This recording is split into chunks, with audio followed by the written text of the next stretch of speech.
Parce que deux, c'est déjà des mandats. Hein, les choses de la main. Micro, ce n'est pas un mandat, c'est moi qui les déclenche. Jésus n'a pas dit prends les micros ou l'huile. Impacte les micros pour que les gens touchent. Là, à cause de mon intimité avec Dieu, l'onction que je porte, je fais une action, ce qu'on appelle l'action prophétique. L'action prophétique, ce n'est pas un mandat. Mais la Sainte Seine, c'est un mandat. C'est une obligation.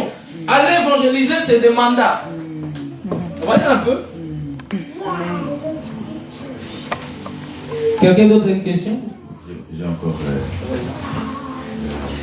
par rapport au prophète voyant dont tu as parlé, en fait, comment quelqu'un peut faire la différence si il voit parce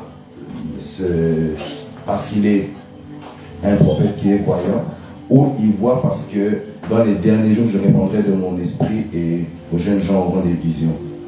Comment il fait la différence s'il voit? Maintenant, comment il fait la différence pour savoir qu'il voit parce qu'il est un voyant, ou il voit parce que simplement c'est la promesse de Joël qui dans les derniers temps je répondrai mon esprit? Comment il fait la différence? Tout simplement, la différence, ça s'est fait quand tu grandis avec Christ dans l'intimité. Ça s'est fait naturellement. Regarde-moi. Comment je sais que je ne suis pas voyant, je n'ai pas de vision? Comment je sais faire la différence entre un prophète voyant, un roué, un nabi? Comment je peux faire la différence? Tout simplement parce que j'ai grandi tellement dans l'intimité. Je sais ce que je porte à moi. Je sais que ce que Dieu m'a dit à moi dès le départ. Ce qui fera en sorte que je ne peux pas comment je peux me tromper. Je peux dire dans quel sens? Je ne peux pas dire que je suis un voyant, parce que la manière que Dieu m'utilise, comment je peux expliquer ça? La manière que Dieu est en train de m'utiliser est différente de la manière que Dieu utilise les voyants.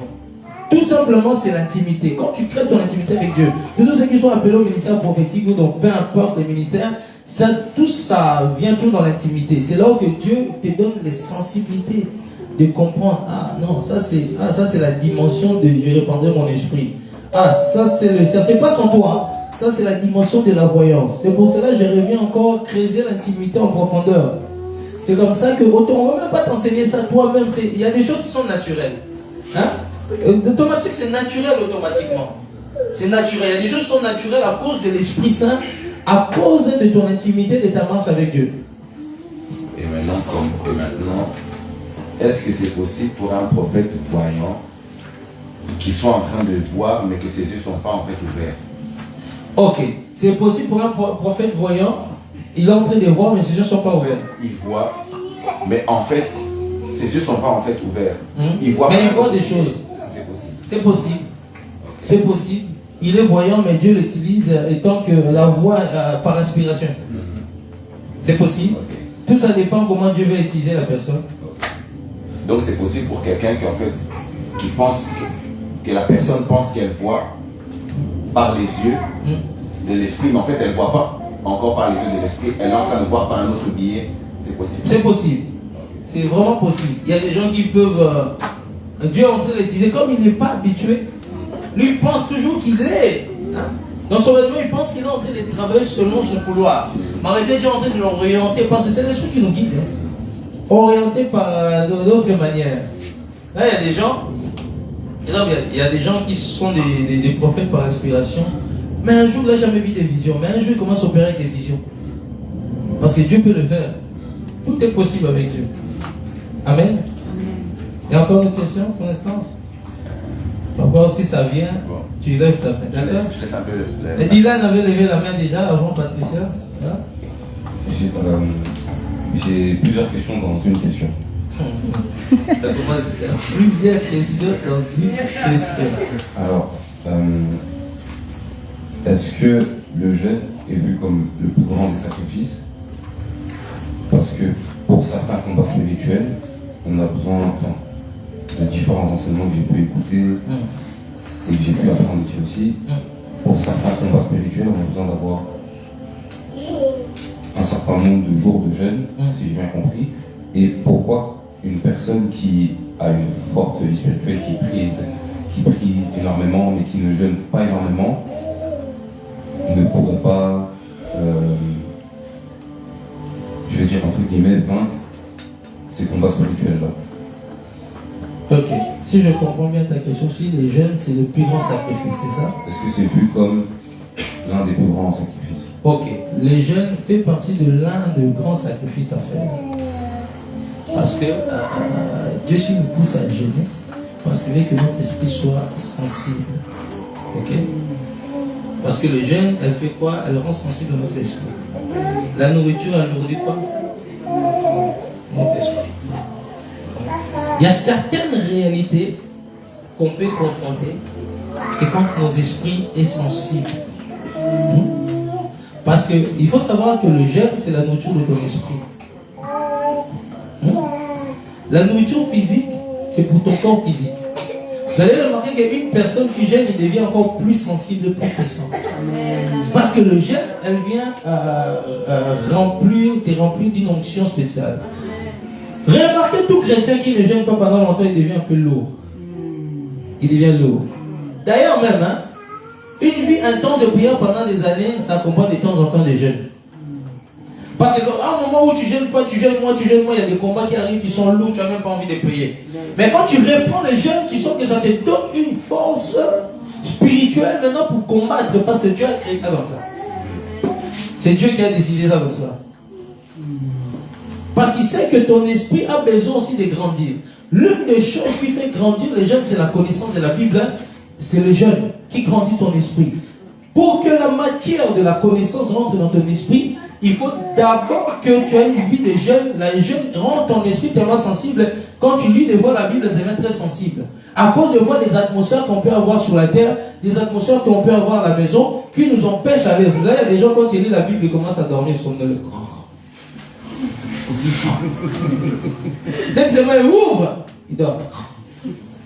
Parce que ton esprit n'est pas habitué à gêner. Ton esprit n'est pas habitué à gêner. C'est le corps maintenant qui porte l'esprit, qui domine l'esprit. Amen. C'est le corps qui domine l'esprit. Mais là, quand tu gênes ton esprit qui domine, le but de Dieu, que ton esprit doit dominer le corps. Mais le problème dans les églises, c'est que le corps qui domine l'esprit, c'est pour ça qu'il y a des chrétiens qui ne lisent plus la Bible. Parce que la chair a dominé. La chair et les désirs au contraire de l'esprit. C'est ce que dit dans Galate. Ils sont opposés. L'esprit vient prendre le dessus, la chair aussi vient prendre le dessus. Mais l'une des choses qu'il fera pour partager les jeunes, c'est comme un arbitre. Quand l'équipe gagne, il donne des points à l'autre. Oh my God, est-ce que je peux parler? Amen. Maintenant, ton esprit, en fait, tout simplement, quand il commence à gêner, il domine maintenant sur les œuvres de la chair. Et le jeûne rend puissant. Vous allez voir, ce sont des principes, ce sont des lois spirituelles. Un être humain doit gêner. C'est là même si vous êtes dans l'occultisme, ils sont obligés de gêner. Même dans les satanistes, vous savez qu'ils gênent. Plus que même les chrétiens. Plus que même les chrétiens. Ils ont des sacrifices dangereux. On va te dire 40 jours, tu ne manges pas, tu bois. Tu ne bois pas pour devenir riche. Si tu fais ça, tu meurs. C'est pas un jeu. Hein. On te ramène maintenant devant la tombe. La nuit, tu dois aller tourner vers la tombe de quelqu'un qui est mort il y a 10 ans. Et tu ne dois pas manger. Hein. Et les 40 jours déjà, tu vas voir un boa maintenant qui va sortir. Parce que le jeûne t'introduit dans la dimension spirituelle.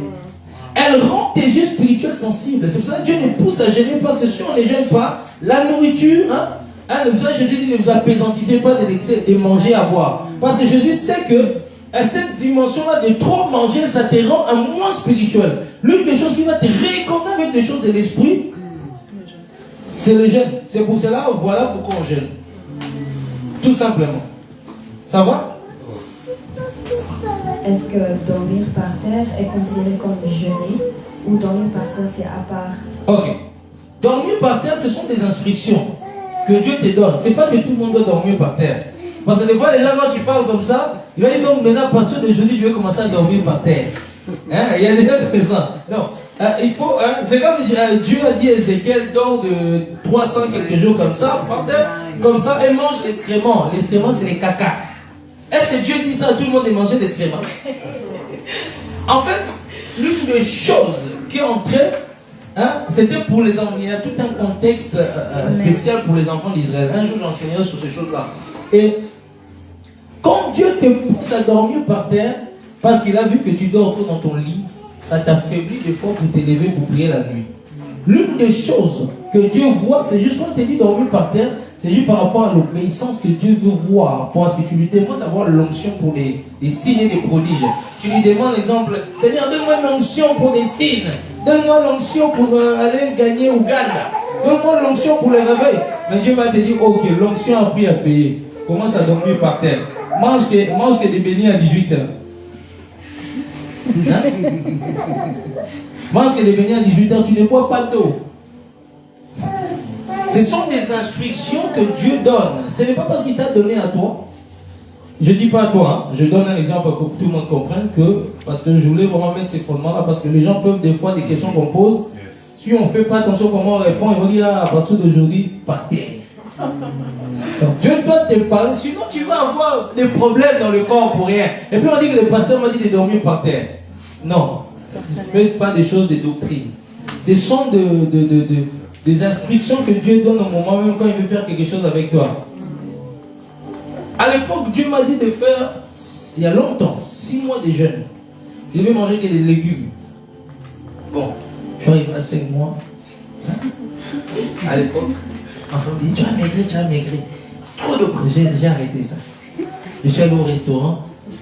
À l'époque, quand je n'étais pas marié avec une soeur, c'est la soeur qui venait de France qui a cassé ça. J'ai mangé. Mais j'avais fait 5 mois, j'avais maigri. Je mangeais que des légumes à 18h.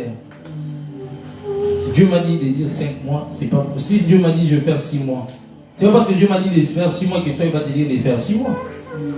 Chacun sa grâce. Peut-être toi pour impacter le monde, Dieu te dit seulement toi, fais 3 jours, mange sans boire, sans manger. Peut-être toi Dieu va te dire seulement fais 1 mois. Hein? Peut-être Dieu va te dire tu fais seulement 2 jours, jeûne, prie, tu manges la viande le soir. Mais moi je vais te déposer l'onction. Donc dormir par terre, ce sont juste des instructions que Dieu donne pour t'introduire dans une autre dimension. C'est pour toi-même, c'est pas pour les autres. Parce que tout ça dépend de ta relation et de ton intimité avec Dieu. Ma question c'est en fait si c'est considéré comme un jeûne. Si tu dors par terre. Si Dieu te donne l'instruction de dormir par terre, il va te dire jeûne. Il ne va pas juste te dire dors comme ça, commence à dormir par terre, tu dors par terre. Mais parce que quand on donne l'instruction, c'est considéré comme si tu dors juste par terre. Mais l'instruction qui suit ça, c'est parce que Dieu veut que tu jeûnes, c'est pour ça qu'il te pousse à dormir par terre. Parce que le jeûne, c'est de te priver de quelque chose qu'on aime bien. Le lit qu'on aime bien, le lit, souvent c'est bien. C'est bien mou là. Quand on est parti là, Dieu te dit à 3h du matin, tu n'arrives pas. Mais là, quand on dort au sol, en même temps, on jeûne. C'est dur, hein? C'est dur. On est obligé de se lever. On est obligé de se lever. Et c'est comme ça que beaucoup ont payé des prix. Hein. On réussit à payer des prix. Avant, c'était compliqué. Parce que quand il fait froid, et que tu dors déjà dans un lit pour se lever à 3h du matin, prier, tu vas regarder à l'hiver là. Tu vas réfléchir 1000 fois. Mais là, quand tu dors par terre, le froid là, ça va te réveiller. Amen. Il y a d'autres questions?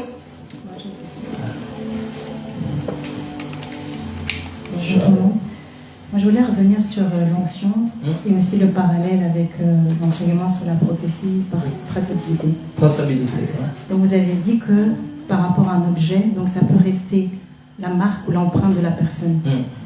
Donc, si quelqu'un est très spirituel, s'il passe par là, est-ce qu'il peut aussi bénéficier de cette onction-là? Et si c'est le côté mauvais donc de Satan, il peut utiliser et reconnaître qui est passé par là et utiliser son onction pour travailler. Ok. Satan ne peut pas utiliser mon onction pour travailler. Hein? Ça, il faut comprendre ça. Ça, je parle de n'importe qui qui peut passer. Ah, si c'est un chrétien. Si c'est un chrétien, oui. Si c'est un chrétien, s'il voit, exemple, l'objet que j'ai touché, s'il est sensible dans l'esprit, il peut rentrer demander à Dieu, je veux la même chose. Je veux la même chose, il passe, il sent l'onction. C'est rare que les gens... c'est rare. Les gens qui sont tellement sensibles, qui peuvent, dans leur sens, dans les gens qui sont sensibles dans leur sensibilité, qu'est-ce qu'ils peuvent faire? Ils peuvent rentrer dans la dimension de l'onction qui a été mise là. Oui, il y a des gens comme ça. Il sait qu'il y a quelque chose qui s'est passé dans la salle, il vient, il dépose l'offrande. Même l'onction là dans la salle, il vient, il dépose l'offrande, je saisis l'onction qui est dans la salle. Il y a des gens qui le font. Automatiquement, c'est à cause de sa foi, mais pas à cause de son offrande. Son offrande est juste là pour sceller quelque chose dans le monde des esprits. Et mais à cause juste de sa foi, il peut bénéficier de quelque chose. Donc si quelqu'un passe, il ressent, il peut rentrer aussi dans l'alliance là. Il peut sentir le micro. Ce micro est rempli, hein, du Saint-Esprit, hein, parce qu'il sent des choses. Tu vois, quelqu'un rentre, il sonne, je touche le micro, beaucoup de gens ont touché. Il dit, quelque chose s'est passé. Le micro là est loin. Il peut ressentir. Il peut retracer cela. Surtout s'il est prophète. Surtout s'il est prophète. Et là, ils ont cette capacité, cette grâce-là de sentir facilement des choses. Parce que dans les 5 ministères, le ministère le plus sensible, c'est le ministère, c'est la grâce que Dieu a fait prophétique. Un prophète va toujours te parler des choses de l'esprit, il va toucher à un monde spirituel, il est toujours lié à la sensibilité. Amen. Et donc pour le côté démoniaque.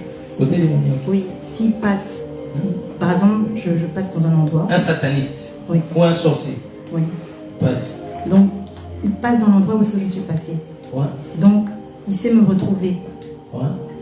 Ok. Il sait me retrouver en fait. Ok. Savoir qui je suis parce qu'on peut laisser des empreintes quand vous avez parlé oui. par rapport à cet enseignement-là. Ok. Par la voix aussi. Ok. Ils peuvent entendre. Un sorcier peut retrouver, retracer quelqu'un qui a une vie de prière bas. Hein? Mais quelqu'un qui a une vie de prière très élevée, spirituelle très élevée, c'est pas effacé. Si tu es chrétien le dimanche, un pied là, tu as une onction très bas, c'est normal. Il peut te retracer. Mais quand tu as une dimension d'onction, même lui-même il a peur parce que ton onction le frappe même. Quand il arrive devant tes pas, il a peur. L'onction le visite, même le frappe. Parce qu'il ne peut même pas s'approcher. Il ne peut même pas s'approcher.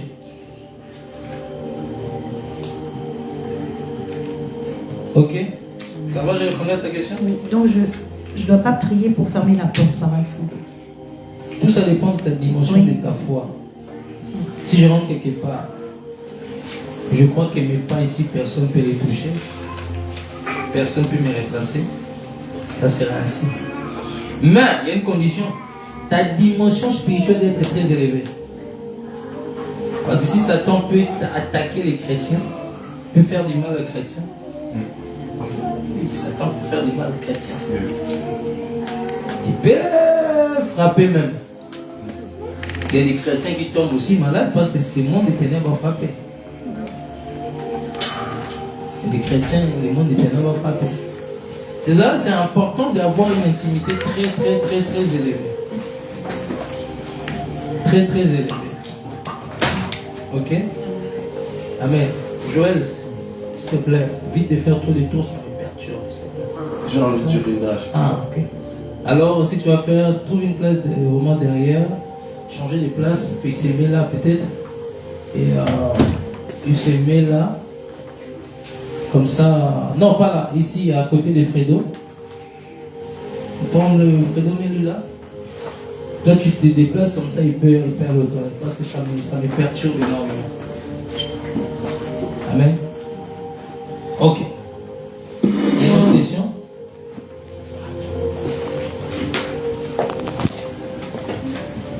Le fait que la dernière fois, les frères et certains frères et sœurs ont reçu le don de la prophétie, oui. Est-ce que c'est quelque chose qui conserve ou que c'était sur le moment même? Je ne sais pas compris. Fermez d'abord les yeux, il y a quelque chose de spécial.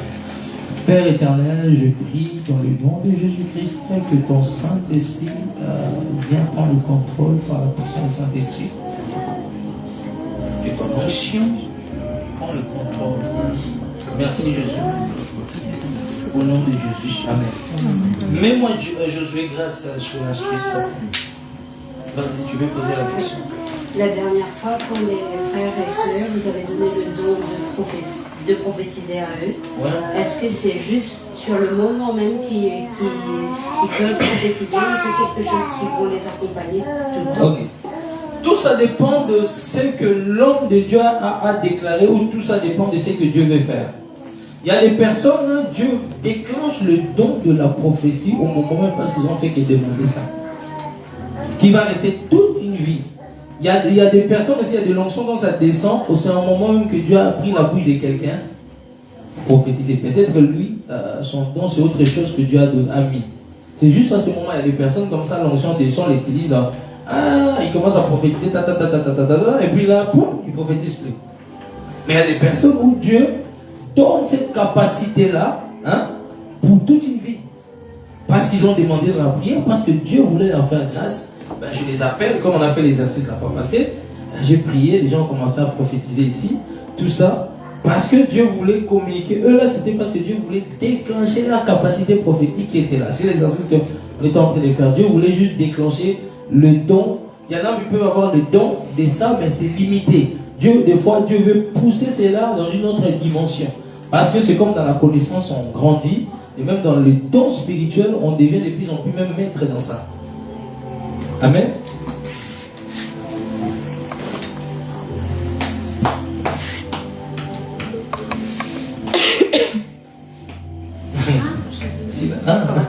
Vas-y.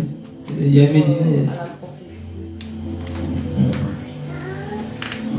Bon, vous parlez par rapport à la prophétie, par rapport à l'onction de traçabilité. Maintenant, quand on ressent un acte prophétique qu'on doit faire, comment on appelle ça alors? C'est plutôt... Et tu as déjà prononcé le mot?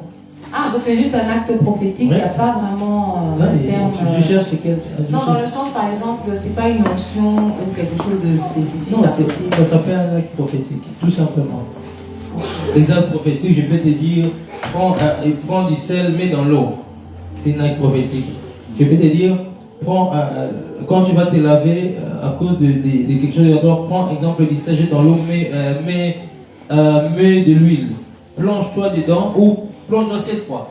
Comme Élisa a fait avec Naaman.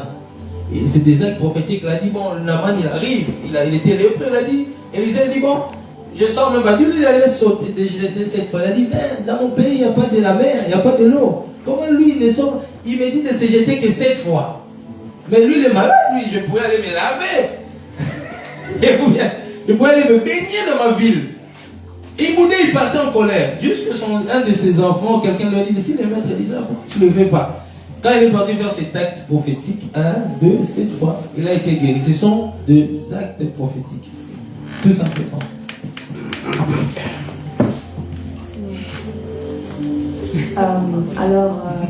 Pour continuer sur ça, parce que tu m'as dit, pour le problème de peau que j'ai, je dois me rebaptiser, mais c'est alors un baptême comme lui ou un baptême où je dois encore accepter Jésus comme mon sauveur et Seigneur alors que je l'ai déjà fait. Alors c'est comme lui en fait. Ok. Il y a des gens qui refont leur baptême, qui créent une nouvelle alliance, une nouvelle dimension. Se faire baptiser, ce n'est pas mauvais, ça fait que du bien.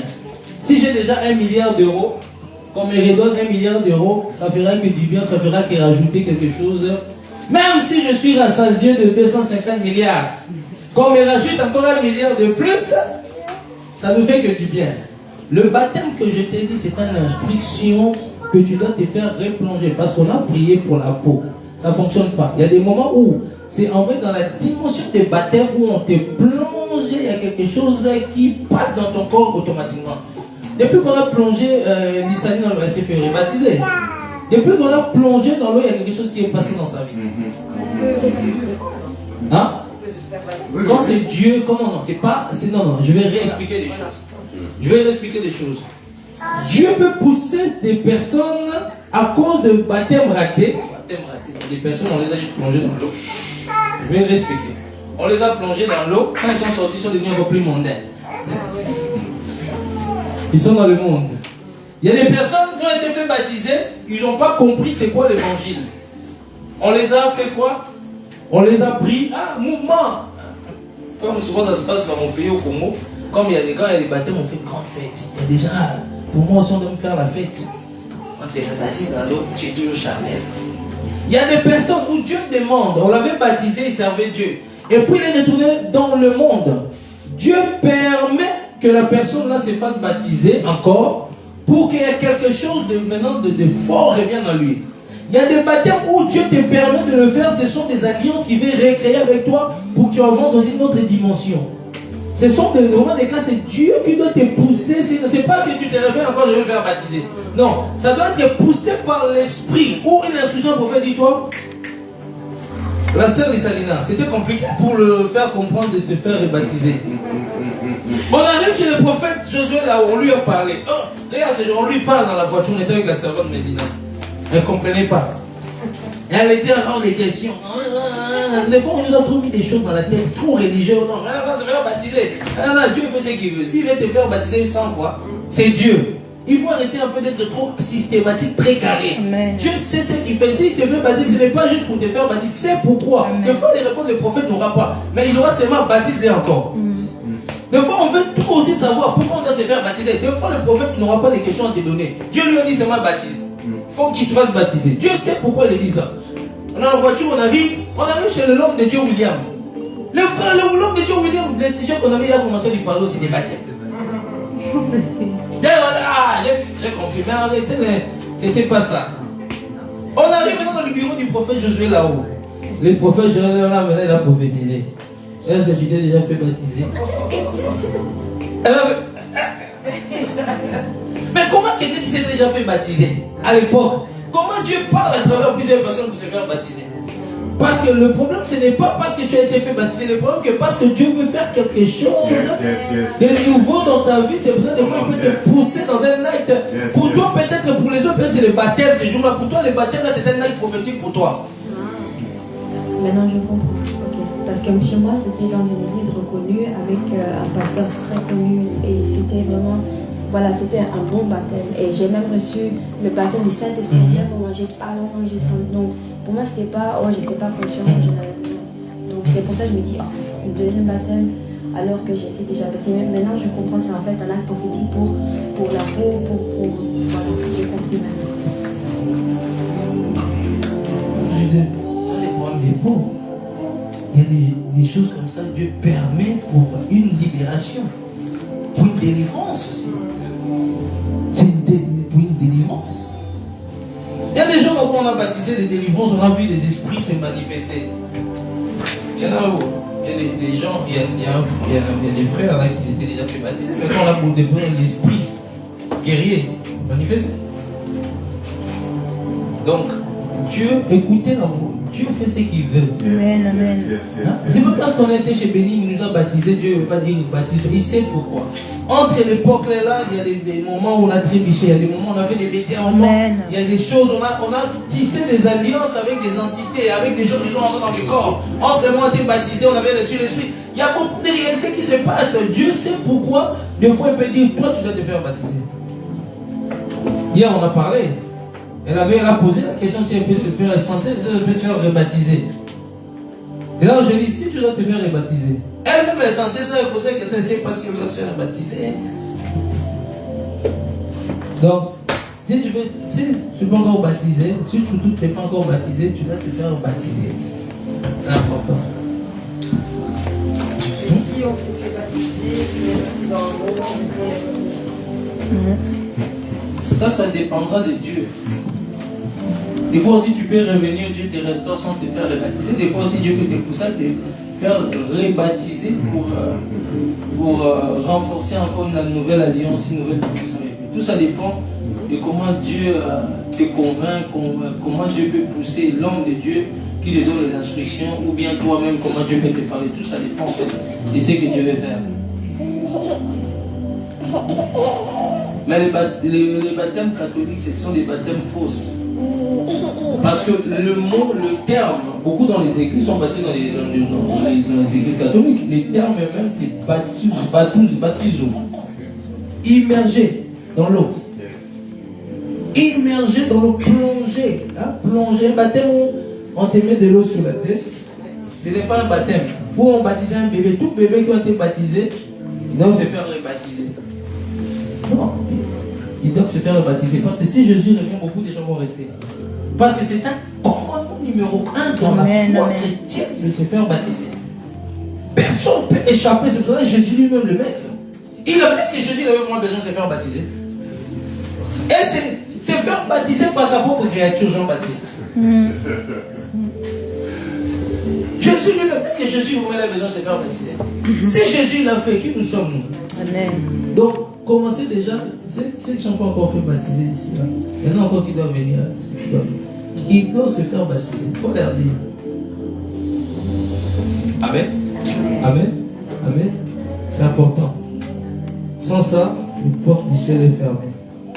Une dame est partie au ciel. Une dame est partie au ciel.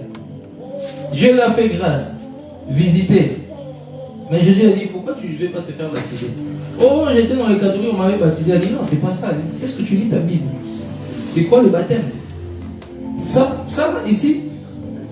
Tu es rentré par reviens sur la terre, fais-toi baptiser. Quand elle est revenue, on l'a baptisée. Aujourd'hui, la dame, elle travaille avec Dieu. C'est très important, tous ces petits points-là. Joël, ça va?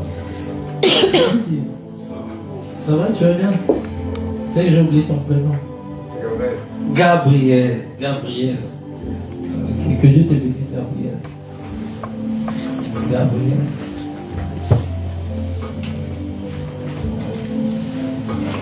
Quelqu'un d'autre a des questions? Papa, les enseignements, ça soit même sur comment on peut dire, sur l'onction, par rapport au monde des anges, par rapport à la prophétie, par rapport à les messages que j'ai enseignés vendredi, veiller, par rapport à la sanctification, par rapport à l'ange de Dieu. Il y a tellement beaucoup de sujets à poser des questions. Tu avais parlé de la traçabilité. Normalement, une question que je me pose, première question, est-ce que la traçabilité, ça concerne seulement les personnes qui sont en vie? On peut même retracer quelqu'un qui est décédé. Et aussi, est-ce qu'on peut faire une traçabilité avec un ange? Par exemple, si, je ne sais pas moi, un ange est venu dans un lieu, est-ce que Dieu peut te faire retracer tout le parcours, mais dans le monde spirituel de l'ange? Ça, vraiment, il faut atteindre une dimension de sensibilité élevée avec Dieu. Dieu peut le faire. Pourquoi il ne veut pas le faire? Ça, Dieu peut le faire. Il peut le faire juste pour expliquer quelque chose et démontrer quelque chose. Maintenant, est-ce que c'est nécessaire? Est-ce que c'est forcément édifiant? Est-ce que c'est forcément peut-être pour deux personnes? Est-ce que c'est vraiment ça? C'est important. Plutôt, Dieu peut le faire, hein, ça c'est pas un problème. Plutôt, Dieu peut aussi faire aussi que quelqu'un qui était mort dans ta famille, on peut retracer pourquoi il est mort. Hein? On revient dans le passé, parce que s'il y a des gens il y a encore l'esprit de la sorcellerie qui est en train d'opérer dans la famille. Mais on doit savoir l'origine de cet esprit. Et là, tu peux retracer quelqu'un qui était mort il y a 10 ans, il s'appelait comme ça dans ta famille. Il avait ça comme problème, c'est dû à son arrière-grand-père, tout son nom en train de retracer, et puis pour arriver au problème qui se passe à la famille, parce que Dieu a commencé d'abord chercher, même s'il était mort dans la traçabilité, il n'y a pas de limite. Ça peut mener par exemple une retraçabilité comme ça, est-ce que ça peut mener à une résurrection de la personne? C'est possible avec Dieu. Moi je crois que même quelqu'un mort à 10 ans, Dieu peut le ressusciter. Tout ça dépend aussi, ce n'était pas son temps. Vous savez qu'il y a des gens qui sont morts, ce n'était pas le temps que Dieu a destiné. Ils sont morts par un coup de marteau, par la sorcellerie. Ils sont dans un monde inférieur en train de travailler comme des esclaves. C'est ces personnes qu'on peut les ressusciter. Saint Patrick a ressuscité quelqu'un, je crois qu'il y a 10 ans après la mort. Saint Patrick, en Irlande. Un homme que Dieu utilisait puissamment, on l'appelait Saint Patrick. Un jour, un cheval est mort, il a dit, bon, son cheval est mort, il dit, lève-toi. Il est parti dans un tombe, quelqu'un qui est mort il y a 5 ans, 10 ans, 5 ans, 10, je ne sais plus, mais il a écrit son nom Saint Patrick. La personne est revenue à la vie. Dieu peut le faire. Dieu peut le faire. Dieu peut faire des miracles, vous n'avez pas l'idée. Mais d'ailleurs même, c'est biblique ce que je suis en train de vous dire. Mais c'est biblique. Quand Jésus est descendu aux zones inférieures de la mort, quand il est sorti, mais le corps de ceux qui s'étaient morts depuis des milliers d'années sont revenus à la vie, ils ont marché en Israël. Comment ils ont fait? Ils sont sortis du tombeau. Comment ils ont fait? Mais c'était même pas 10 ans. C'était depuis des milliers d'années. Comment des milliers d'années les gens peuvent revenir? Alors 10 ans c'est quoi pour Dieu? 10 ans c'est rien pour Dieu. 20 ans c'est rien pour Dieu.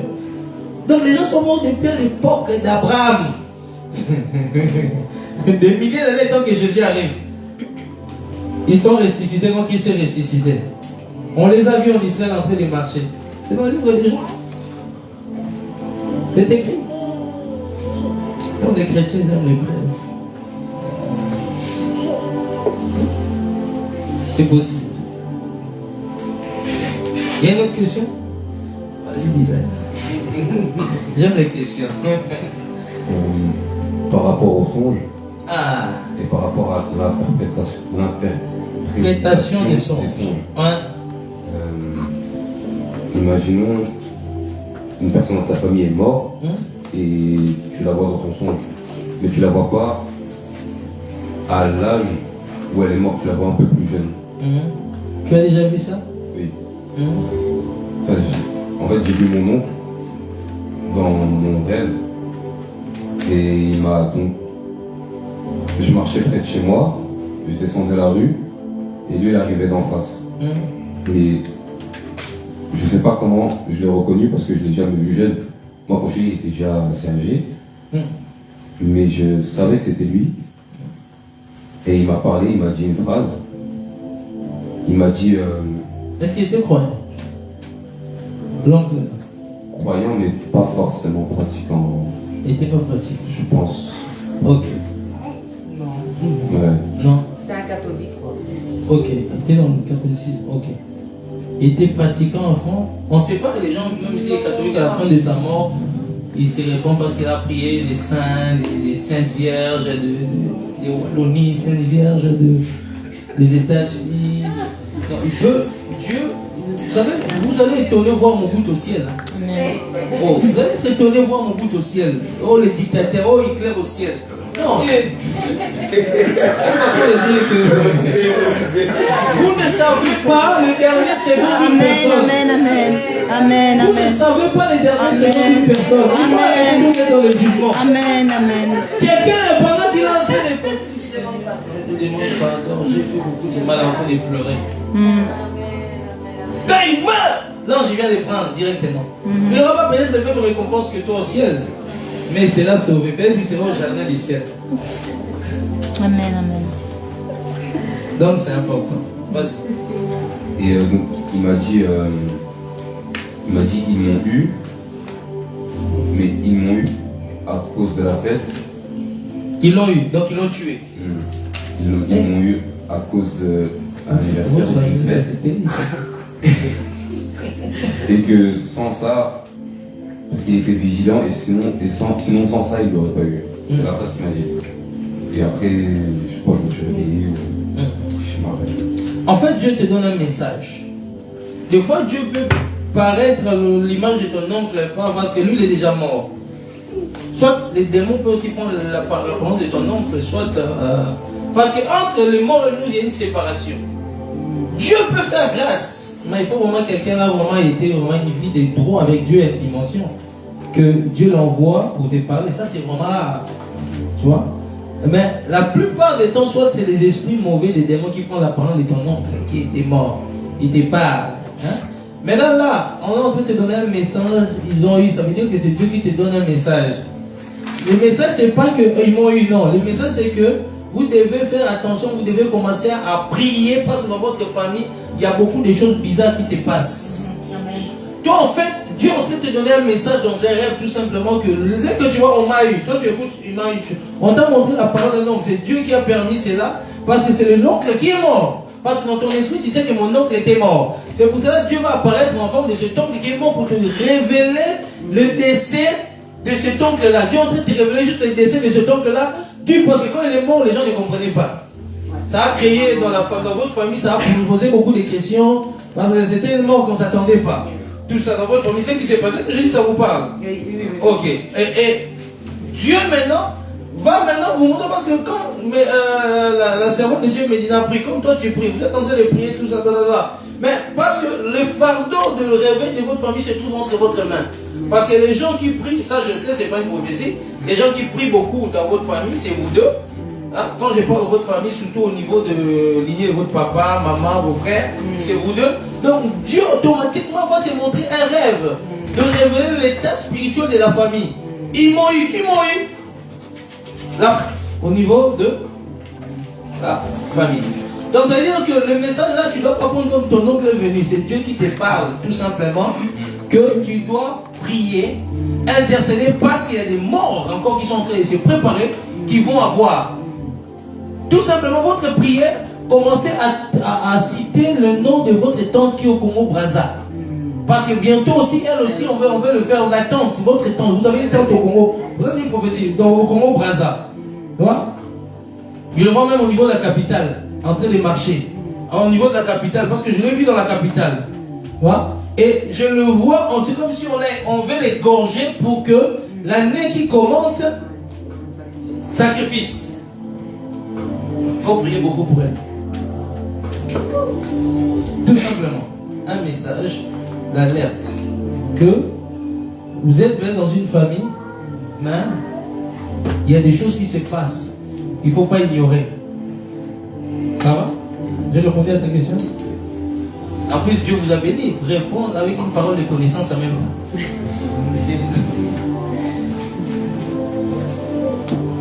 Il y a une question. Quand on rêve des morts.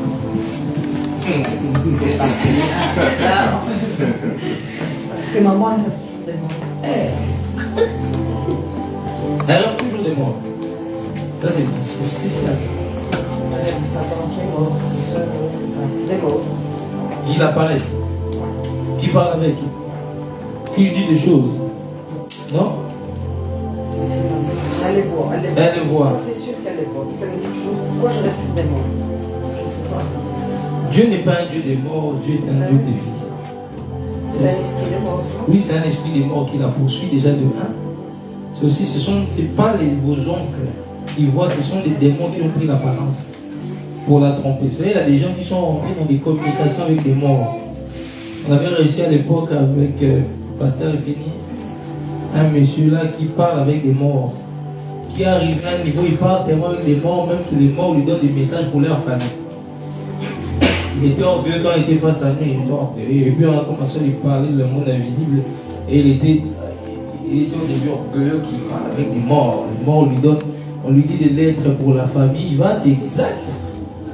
Ce sont des démons. Pris des corps pour communiquer certains messages. Donc il faut seulement qu'il soit dans une bonne église où il y a la prison de Dieu, qu'il faut un réveil. S'il est dans l'église qui est tiède, continue toujours à... Il ne va pas l'église. Encore, c'est pire encore. Et c'est pire, il faut seulement prier que Dieu lui touche à avoir une église. Une bonne église où il y a l'instruction du Saint-Esprit. Parce que tu peux être à l'église, mais tu es dans un cimetière. Malgré qu'on prie Jésus, mais l'atmosphère est saturée par d'autres présences. Amen. Je réponds à ta question? Ok. Quelqu'un d'autre a une question? Ah!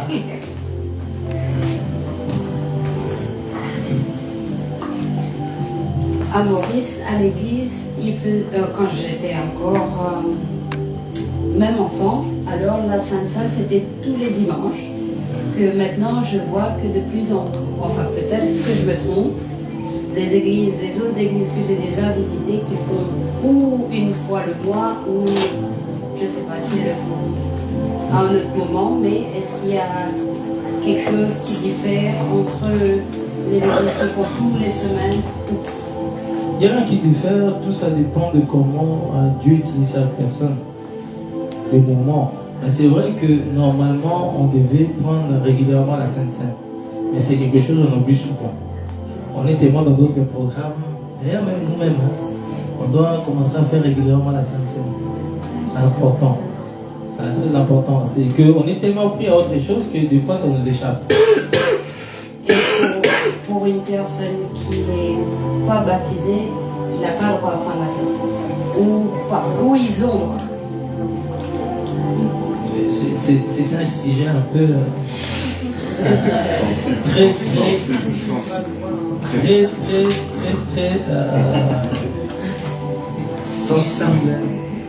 Il faut beaucoup de la sagesse et beaucoup de tact. Amen. Ok. Au sujet de ça, de 1, je dirais oui, il faut se faire baptiser. Je dirais aussi, pas forcément se faire baptiser, mais être chrétien qui marche avec Dieu. Parce qu'il faut savoir que la Sainte Seine, elle peut ramener certaines réalités dans la vie d'une personne. Ok? Il y a des personnes, on ne les a pas encore baptisées. On les a donnés, ils sont chrétiens, ils servent Dieu.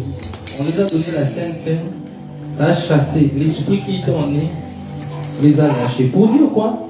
Dieu, dans le système des Saintes Seine, hein, le Seigneur n'a pas dit il faut seulement être baptisé pour prendre la Sainte Seine.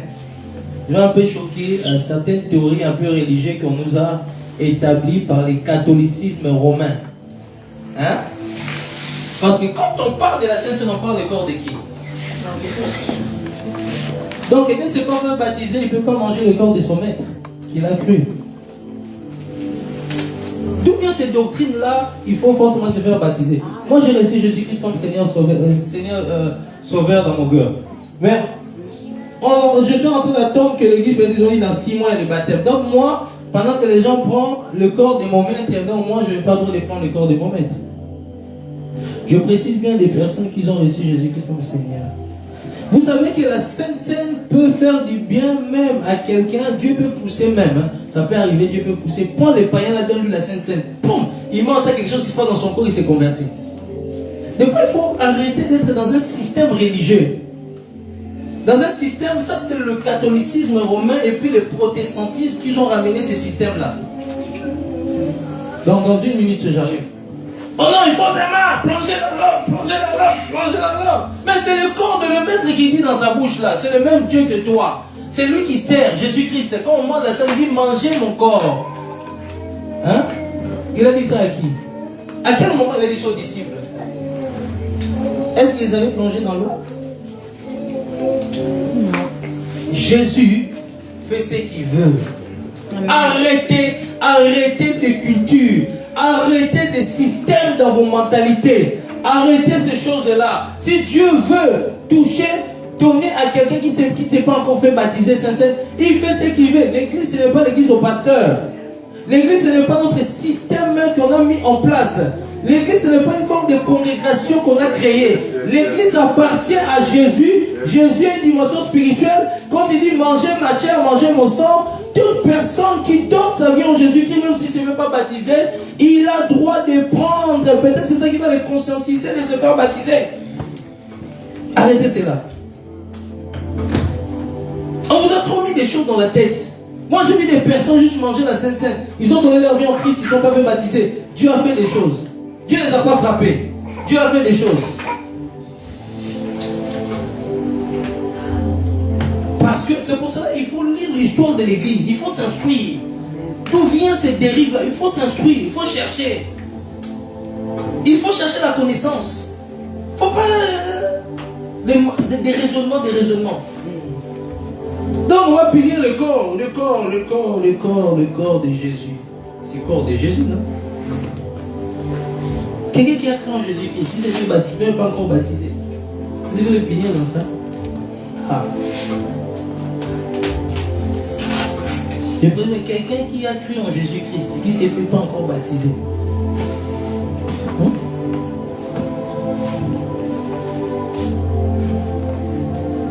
Même Judas, qui avait pour but de vendre Jésus-Christ, il mangeait la Sainte Seine.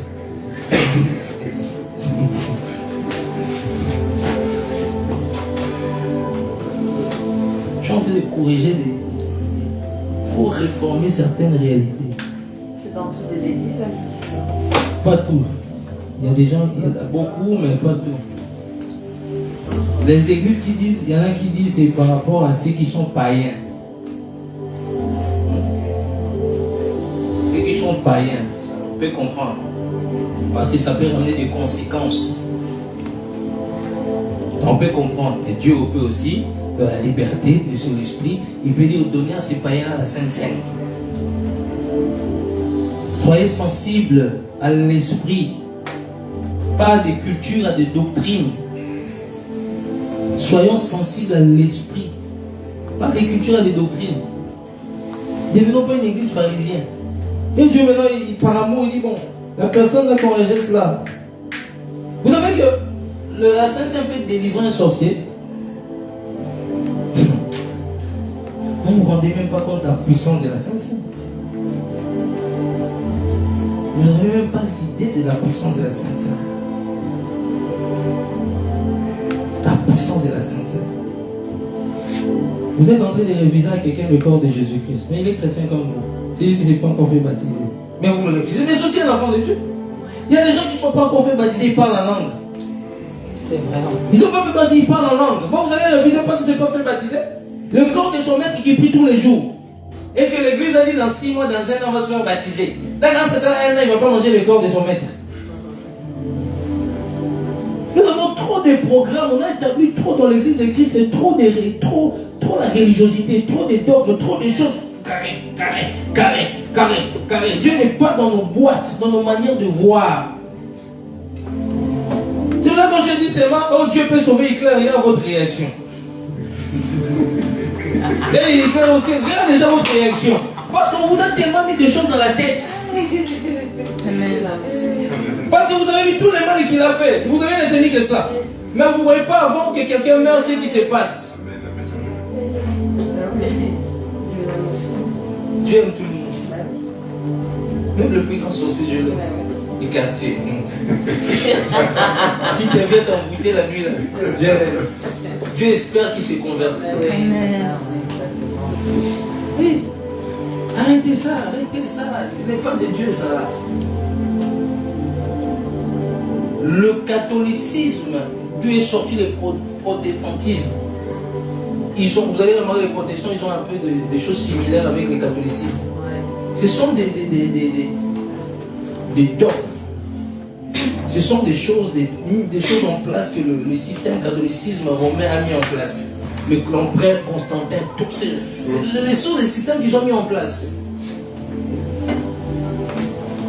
Est-ce que Jésus t'a dit qu'il faut se faire baptiser pour manger la Sainte Seine? Est-ce que Jésus t'a dit dans la Bible que tu dois te baptiser pour manger ma Sainte Seine? Il faut croire en Jésus-Christ. Il faut juste croire en Jésus-Christ comme Seigneur et Sauveur. L'accepter dans ton cœur et marcher avec lui. Là, tu fais partie de son corps. Si tu fais partie de son corps, tu dois le manger. Son sang, tu dois pas, parce que le fait que tu t'es converti, il a donné la vie pour toi. Donc, ça veut dire que toi, tu as le privilège parce que tu t'es fait baptiser. Donc, Jésus n'est pas mort pour la personne qui est à côté. Il n'est pas mort à la croix pour elle. La Sainte Seine, c'est dû à la mort de Jésus-Christ à la croix. La personne qui a engendré la foi. Jésus est mort aussi pour lui. Changer de mentalité. Il y a beaucoup de personnes qui marchent dans ça. Je ne suis pas dans ça. Je ne suis pas dans ça. Quelqu'un qui ne s'est fait pas encore baptiser, donnez la Sainte Seine. Mangez la Sainte Seine. Arrêtez ça. Arrêtez ça, ce n'est pas biblique. Ce n'est pas dans la Bible. Tu avais une question à poser, Mélina? Vous avez répondu avec le baptême du Saint-Esprit et le fait que si la personne est déjà baptisée du Saint-Esprit, donc elle peut manger la Sainte Seine, étant donné qu'elle est déjà... Il est né. Il y a des gens qui sont nés de nouveau sans avoir été baptisés dans l'eau. C'est biblique dans le livre de Actes 10. C'est Corneille.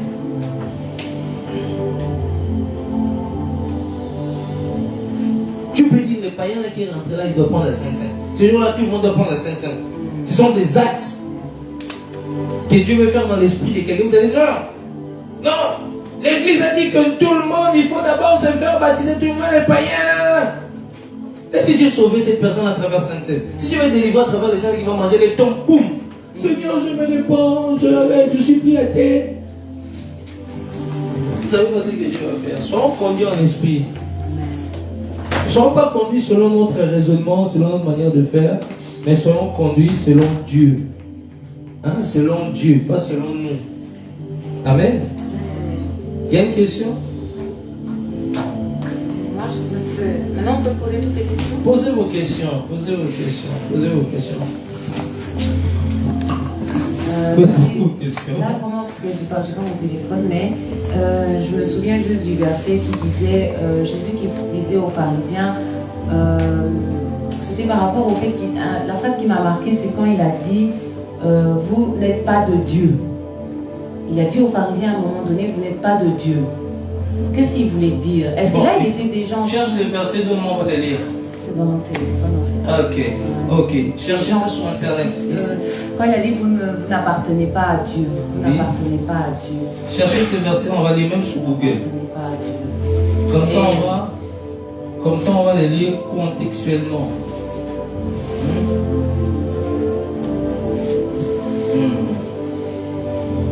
vous n'êtes pas de Dieu. Vous n'êtes pas de Dieu. C'est sûr, c'est écrit comme ça? Oui, c'est ce que je voulais pas. C'est ce que j'ai envoyé. Chez vous, en fait, dans mon message. J'ai envoyé un message chez vous. Quand ça? C'était ma question. Aujourd'hui? Non, il y a quelques jours. T'as trouvé? C'est quel passage? Je pense que c'est Jean 8, 47. Vas-y. Celui qui est de Dieu écoute les paroles de Dieu. Vous n'écoutez pas parce que vous n'êtes pas de Dieu. Vous n'êtes pas de Dieu. Jean 8, 47. Voilà. Jean 8, 47. On va les prendre.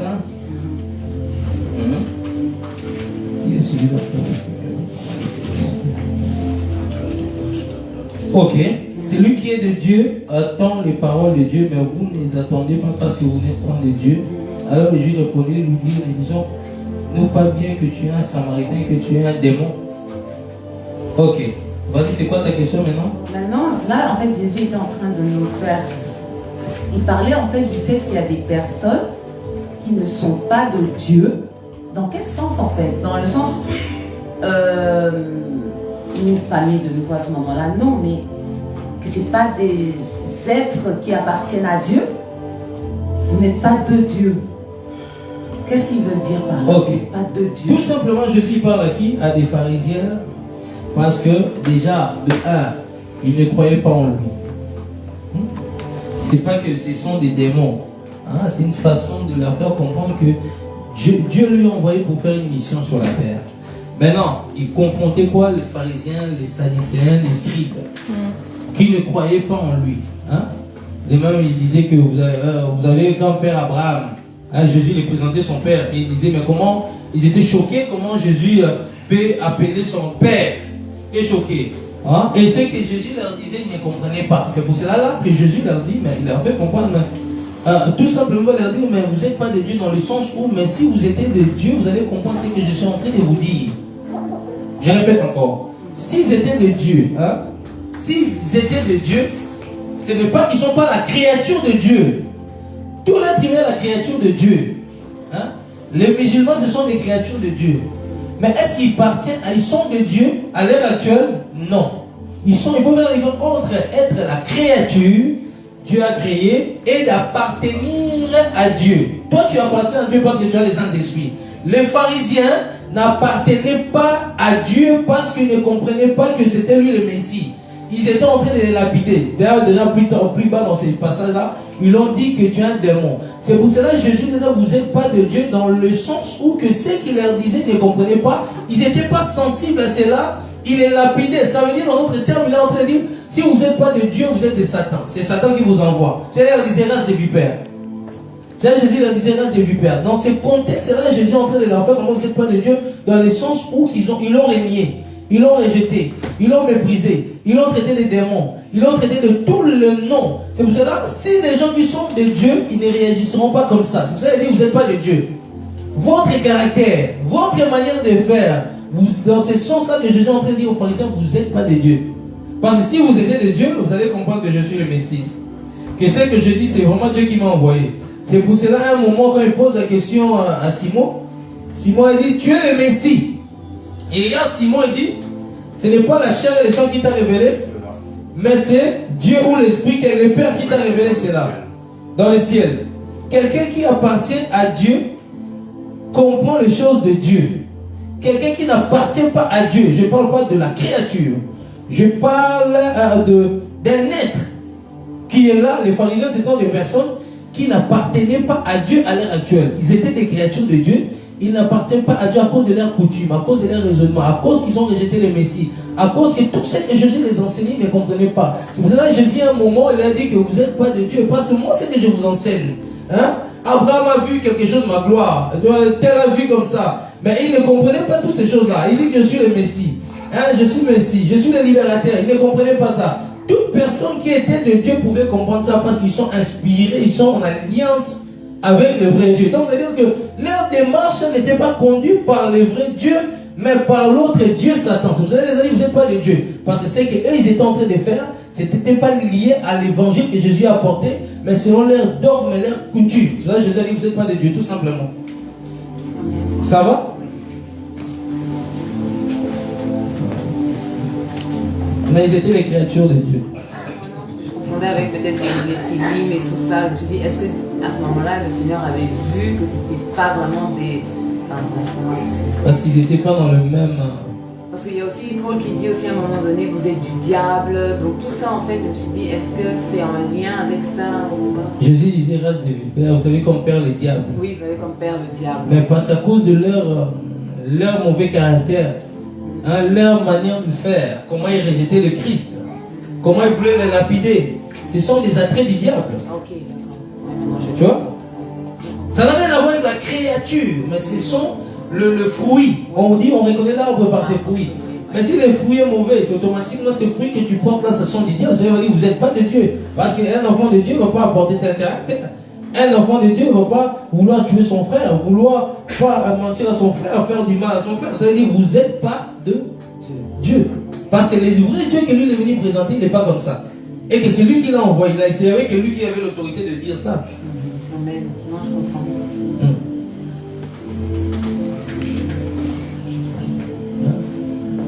Dans Genèse 1, quand on dit au commencement Dieu créa les cieux et la terre, on dit que la terre était informe et vide et que l'esprit se mouvait au-dessus des eaux. Qu'est-ce que faisait l'esprit au-dessus des eaux? Et puis, d'où viennent les eaux? Non, ça c'est une bonne question. Ok. Selon moi, hein, parce que quand on parle déjà, c'est Moïse qui a écrit le livre de Genèse. Ok? Il faut savoir que Moïse n'a pas aussi tous les infos. Moïse n'a pas, c'est qui a écrit le livre de Genèse, on est bien d'accord, c'est Moïse. Moïse n'a pas, les eaux n'est pas venu d'elle-même. Parce que si on dit que Dieu créa le ciel, la terre, ça veut dire que Dieu a créé aussi les eaux. Yes. C'est juste que la manière que Moïse est en train d'expliquer ça, c'est comme si les eaux étaient déjà là avant que Dieu créa.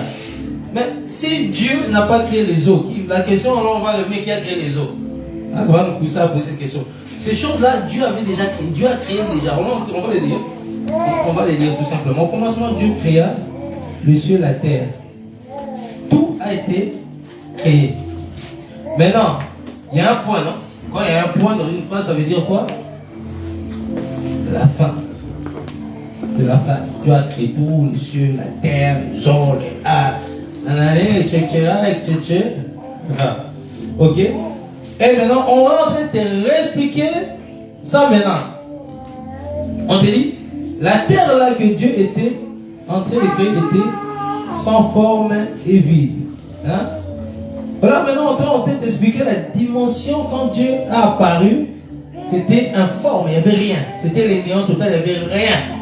On est en train d'expliquer maintenant ce qui était dans le verset 1 quand il a déjà tout créé. Maintenant là, on est en train de t'expliquer, c'est là. Comment Dieu est en train de créer. La terre était informe et vide, les ténèbres étaient sur la face de la Bible et l'Esprit de Dieu s'est mouvé sur le dessus des eaux. La deuxième question, tu m'as dit, qu'est-ce que l'Esprit faisait au-dessus des eaux? Mais l'Esprit, c'est quoi le caractère de l'Esprit Saint? Elle est là pour créer. Et le Saint-Esprit, en fait, est là pour exécuter l'ordre de Dieu. Pourtant, c'est son esprit, mais elle est là pour travailler avec Dieu. Si Dieu dit que la lumière soit, l'Esprit fera en sorte, cette puissance-là fera en sorte que quelque chose se matérialise.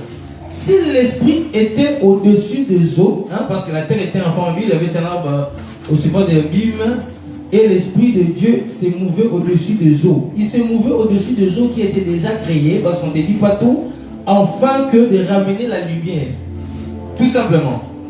Afin de ramener la lumière. C'est là plus tard on dit que la lumière soit.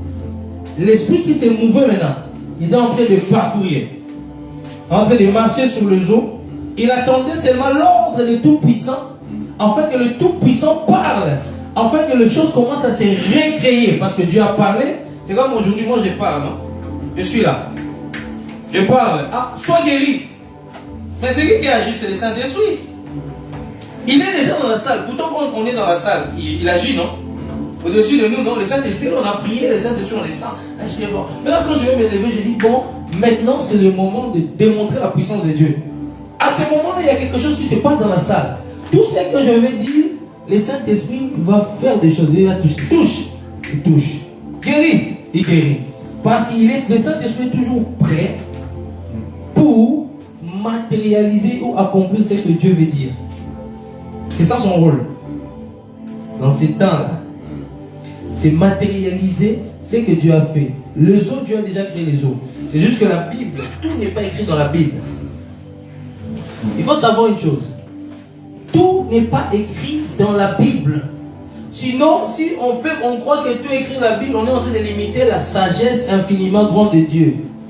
La Bible est une base que Dieu nous donne pour fonctionner sur la terre. Mais la connaissance de Dieu, c'est la Bible, mais c'est au-delà de ce qu'on a. Ça, c'est juste de base pour nous guider d'aller où Dieu veut qu'on soit. Mais la dimension de la connaissance ne pouvait pas écrire dans la Bible. Que dans la Bible. Sinon, je ne sais pas, on aurait une Bible comment? La tête de l'univers. Ce serait limiter Dieu de dire que la Bible c'est toute la connaissance de Dieu infini, tout ça, ça se trouve dans la Bible. Ça sera faux. Sinon c'est limiter la grandeur de Dieu. C'est juste une base selon que Dieu nous donne par rapport à notre dimension en nous. Au ciel, il y a des choses qu'on va apprendre encore qu'on ne sait même pas. C'est qu'il n'est même pas écrit là. Donc, tout simplement, quand l'esprit se move, c'est pour créer quelque chose. Ce sont des choses que j'ai enseignées quand j'ai enseigné sur l'enfant du 6e jour. Quand j'ai fait la liaison entre l'esprit de Dieu se mouver et l'homme, la création de l'homme.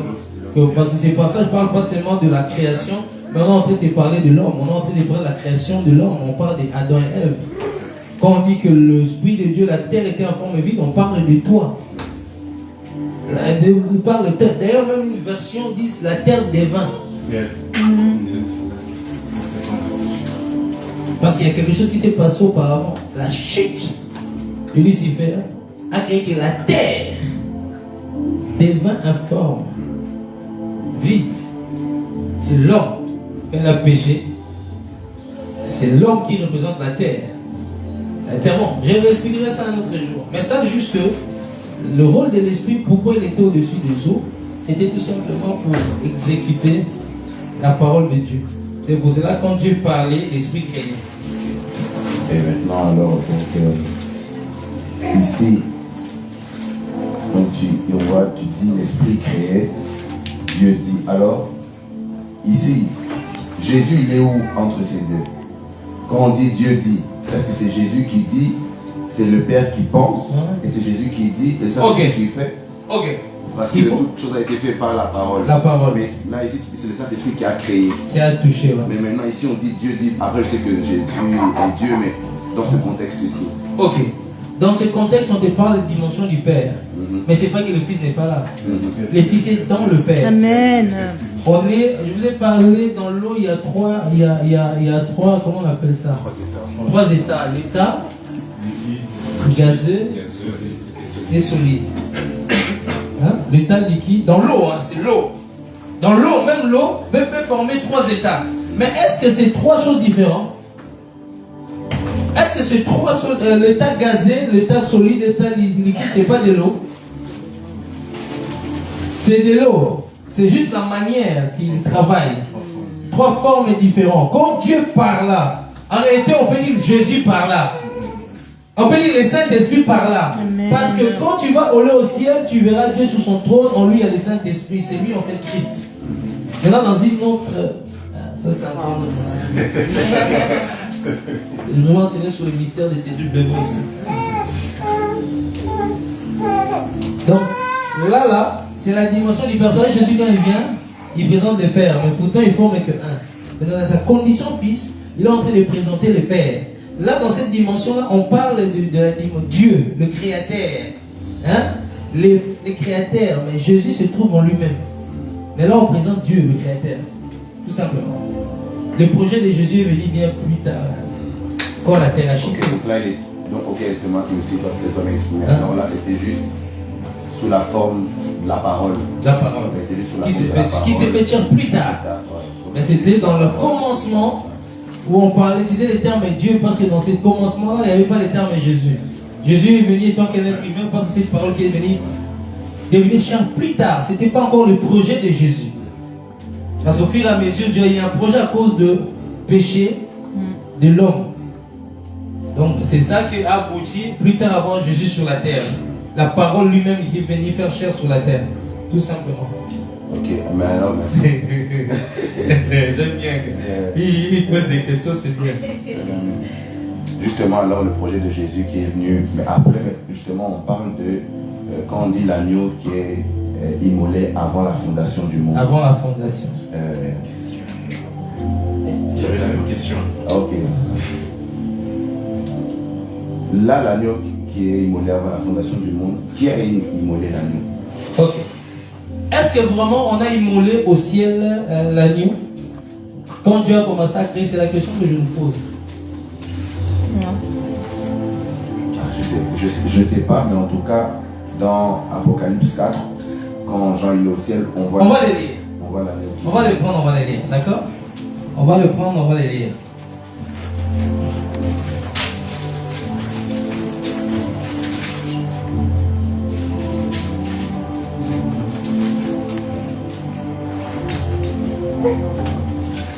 Ok. C'est Apocalypse 4. On va les lire à partir de... On va les chercher. Non, je pense que c'est ça. Apocalypse 5? C'est ça.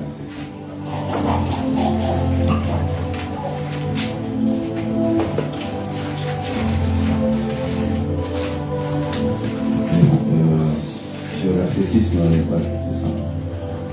Ok.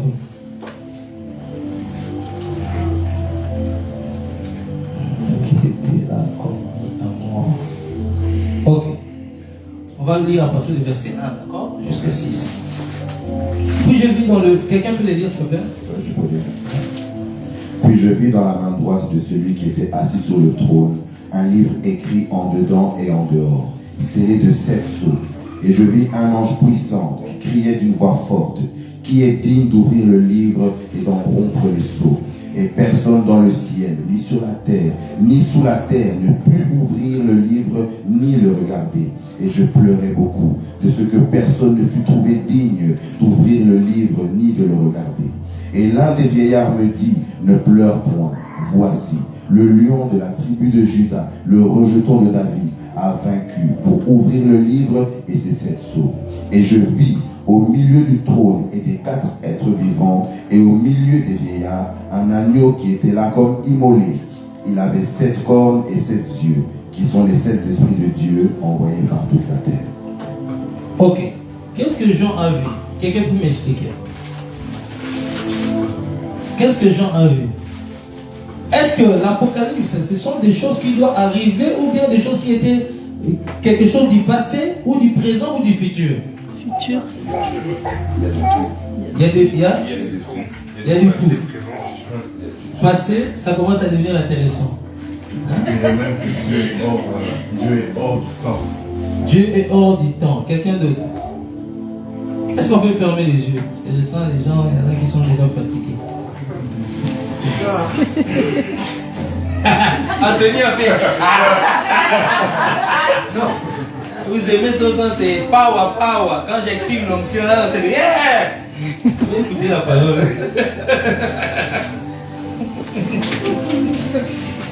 Et là, tu ne veux pas masquer toi aussi, hein? C'est trop difficile. Oh Seigneur, ma prière que Dieu, c'est quoi? C'est trop difficile. C'est trop difficile. La parole. De masquer. Que Dieu vous donne la capacité de devenir sensible, à rester 10 heures dans un culte où tu sens tu es sensible à des choses et tu as la soif. Parce que si on a la soif d'être resté le matin, des milliers au matin en boîte de nuit, c'est qu'elle soit maintenant dans les choses de Dieu. 3 heures, il faut revoir sa vie spirituelle. On va prier que Dieu nous aide. Dieu de gloire, par la puissance du Saint-Esprit, je prends autorité sur tout esprit de fatigue et de sommeil par la puissance du Saint-Esprit. Que ton onction vienne descendre dans ce lieu. Que l'esprit des révélations vienne régner. Que toute atmosphère, toute pensée qui vague dans la salle, qui tourne dans la salle, qui fait que ça bloque l'atmosphère de révélation, je brise dans le nom puissant de Jésus-Christ. L'Éternel intervient dans le nom de Jésus-Christ et que je prends contrôle sur toutes tes pensées qui est en train de vaquer dans cette salle, je ordonne de lâcher dans le nom de Jésus-Christ. Et que ton onction vienne nous remplir. Que ton esprit de révélation vienne nous saturer par ta présence. Prends le contrôle dans ces lieux. Au nom puissant de Jésus-Christ. Merci Jésus. J'ai ainsi prié. Amen. Répète ta question maintenant. Et puis on va relire au verset 6. Il y a quelque chose qui s'est passé qui a bloqué quelque chose. Donc c'était l'agneau qui était immolé avant la fondation du monde. Ouais. Pardon. L'agneau qui était immolé avant la fondation du monde. Je posais la question, je disais qui avait immolé alors l'agneau. Qui avait immolé? C'était Dieu. À quoi tu as posé cette question? Parce que justement, on parlait de Genèse, il y avait Dieu, Jésus, mais la parole était en lui, il n'y avait pas encore le projet de Jésus, le projet de Jésus c'est venu après. Et puis à cause de ça, je dis, ah, mais en fait justement le projet de Jésus qui est venu après. Mais justement l'agneau qui vient après, qui se manifeste, parce que Jean il dit, voici l'agneau qui ôte les péchés du monde, mais comme on dit, l'agneau qui avait été immolé avant la fondation du monde, qui avait immolé cet agneau? Et tu m'as dit, est-ce que vraiment c'était un agneau immolé avant la fondation? Immolé selon les termes qu'on attend immolé, ou bien c'est juste une manière de nous faire comprendre? Ok. Dans la Bible, dans l'Ancien Testament, plusieurs personnes ont commencé à montrer quand l'homme a péché. Revenons même dans Genèse. Quand l'homme a péché, c'est là où on commence à voir la révélation de l'agneau. Première chose que Dieu a montré, c'est quand Adam et Ève a péché, Dieu a tué quoi? Un agneau. Est-ce que si l'homme n'avait pas péché, est-ce qu'il y aura l'idée de l'agneau? C'est ça la question qu'on doit se poser déjà. Là, quelqu'un peut répondre. On va avancer petit à petit. Si l'homme n'avait pas péché, parce qu'on a parlé de l'agneau qui était immolé. Pourquoi il était immolé? C'est dû à quoi? C'est dû à quelque chose qui s'est passé sur la terre. Est-ce que c'était dans Genèse, quand Dieu créait, que l'agneau était immolé? Ou bien c'est que c'est plus tard, quand la terre a été déstabilisée, ou au ciel il y a une cérémonie qui s'est faite? Ou bien c'est une image qui s'est passée au ciel? Pas forcément aussi on a pris un agneau, mais quand on dit l'agneau était immolé, c'est que Christ qu'on allait envoyer sur la terre, comme cet agneau qui donc ça a été déjà décidé dans le ciel que celui qui va mourir. Ce sont les termes, l'agneau qui a été immolé de la fondation. Ce sont des types de questions où juste on va aboutir où je vais arriver. Est-ce que c'est possible que si je suis la pensée que tu es en train de partager, qu'il y a eu un agneau qui a dû arriver à cause du péché. Donc, est-ce que c'est possible que Dieu soit retourné à la fondation du monde pour immoler l'agneau après? Après le péché de l'homme? Après le péché, que Dieu retourne à la fondation. Lui-même, il retourne à la fondation. Et qu'alors, parce que tu as dit, s'il n'y avait pas eu de péché. La question que je pose, c'est à répondre. S'il n'y avait pas eu de péché, est-ce qu'il allait avoir un agneau? Et ça n'a pas de sens d'avoir un agneau qui lave les péchés s'il n'y a pas de péché. Mais est-ce que Dieu, alors, est-ce que c'est possible qu'il soit retourné dans la fondation? Ok, Dieu est capable de le faire, mais est-ce que Dieu l'a vraiment fait? Je crois pas que, personnellement, je ne crois pas que Dieu l'a vraiment fait. Retourner encore dans la création pour immoler l'agneau. Non. Je crois que, je dirais plutôt, voilà ce que moi, je crois et ce que moi, je comprends des choses. Quand on parle de l'agneau qui a été immolé de la fondation, il y a un cas qui s'est passé. Dieu a tout créé. Tout, hein? Dieu a tout créé. Adam et Ève, il a mis dans un jardin d'Éden pour contrôler la terre, pour agir. Mieux que Dieu sait tout. Mais Dieu, dans ses projets, je dirais même que c'est exagéré, c'était pas que l'homme tombe dans le péché. Que les choses se passent ainsi, parce que vous allez voir qu'il y a eu même des planètes qui ont été créées, des choses, parce que le but c'était aussi quand la terre était peuplée, qu'on doit aussi peupler aussi des planètes, on est bien des êtres surnaturels, tout simplement. Maintenant, il y a un cas qui s'est passé, qui a poussé Dieu, si je peux dire, à immoler l'agneau. Ça veut dire immoler l'agneau, ça veut dire quoi immoler? Hein? Immoler, ça veut dire quoi? Donnez-moi les francophones là. Les gens qui parlent français. Sacrifier. Sacrifier. Ok? Comme Adam a péché. Je vais vous révéler quelque chose. Comme Adam a péché, Dieu a pris un agneau. Ça, c'était dans le commencement. De toutes choses, il a tué l'agneau. Parce qu'il y a une réunion qui a été décidée au ciel quand il a péché, que Christ devait venir sur la terre. Et cette image, c'est que quand on dit que l'agneau a été immolé dès la fondation, c'est juste, on veut te dire juste qu'il y a un projet. Le projet, c'est quoi? C'est d'envoyer un être venant parce que quand Satan a traumatisé l'homme, Dieu avait déjà un plan. Le plan, c'était que Christ est meilleur venir mourir comme un agneau qui a été immolé. Jean, quand il va voir cela, il va dire l'agneau qui a été immolé dès la fondation, et c'était juste dans ces périodes où Dieu a décidé d'envoyer une personne qui est Christ. Le fait que Dieu va envoyer quelqu'un qui est Christ, c'est-à-dire tout simplement, c'est cet agneau-là qui devait être immolé. C'est là Jean va dire que c'est l'agneau qui a été immolé dans la fondation. Ce sont juste des termes utilisés, mais est-ce qu'au ciel qu'on a immolé vraiment un agneau? Non. Ce sont des, comment je peux dire, ce sont des comment on dit ça en français? Préfiguration. Non, il y a un terme, il y a des formes de métaphore.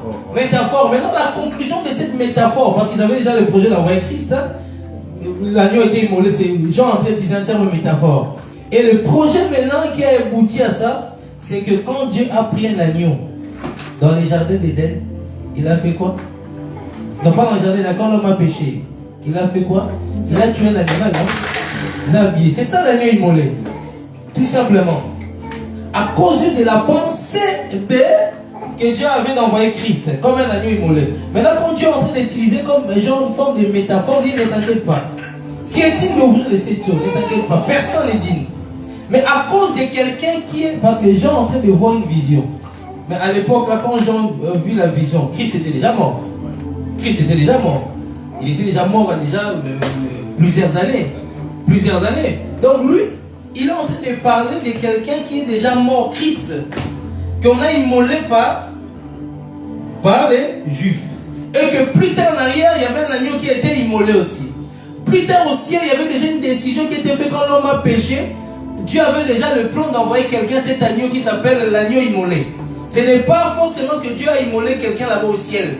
Mais c'est une forme de métaphore pour annoncer l'arrivée de quelqu'un qui sera immolé. Dieu a dit, ne vous inquiétez pas, il y a l'agneau. C'est pour ça que Jean dit, ne t'inquiète pas. Parce qu'il a pleuré, Jean a pleuré, il a dit, mais qui est digne d'ouvrir les sept sceaux et de la rompre? Mais il a dit, personne n'était digne, ni sur la terre, ni sur le ciel. Mais il y a une personne qui est digne, parce qu'il a été quelque chose comme ça immolé. Tout simplement, il a été sacrifié. Alors, tout simplement, ta réponse, tout simplement, la chose à comprendre que dans le ciel, il n'y a pas quelqu'un où on a été immolé. Parce que ce sont des esprits. Dans le monde spirituel, dans les esprits, on ne va pas immoler Christ, on coupe la tête là-bas. Non, c'est une forme, Jean a utilisé, une forme de métaphore pour leur dire seulement, ne t'inquiète pas Jean, quelqu'un qui est déjà mort il y a quelques années, Dieu avait déjà prévu un plan B, après la mort d'Adam et Ève, il a crucifié un agneau, et de plusieurs personnes dans la Bible, ils prenaient un agneau, c'est ça l'immoler. Au fur et à mesure, c'est juste une forme de métaphore que Jean est en train d'utiliser. Tout simplement. Parce que dans le ciel, on n'a pas immolé quelqu'un. C'est juste qu'un projet, tu sais, est-ce que je peux parler? Amen. Un projet qui s'est décidé dans le ciel que Christ il doit mourir, dans la croix, c'est déjà immolé. À force de penser dans la spiritualité quelque chose, ces choses sont déjà faites. Amen, amen. Et Dieu a juste pensé que je dois envoyer mon fils pour mourir à la croix. Ça, c'est tout au commencement. C'est déjà fait dans le monde spirituel. C'est pour ça que Jean va utiliser les termes métaphores. L'agneau a été immolé. Tout simplement. Dans la décision céleste. C'est pas qu'on a tué, on a égorgé Christ. Mais c'est juste que le plan de Dieu qui a fait que spirituellement, il a été immolé. Maintenant, ça devait juste aboutir sur le plan physique. En venant et mourir, être crucifié, tué. Et que Jean plus tard va voir cela. Est-ce que je me suis fait bien comprendre? Amen. Amen. Amen. Tout simplement. Que Dieu te bénisse pour ces Tu m'as poussé à aller même dans la révélation que je ne... Que Dieu te bénisse.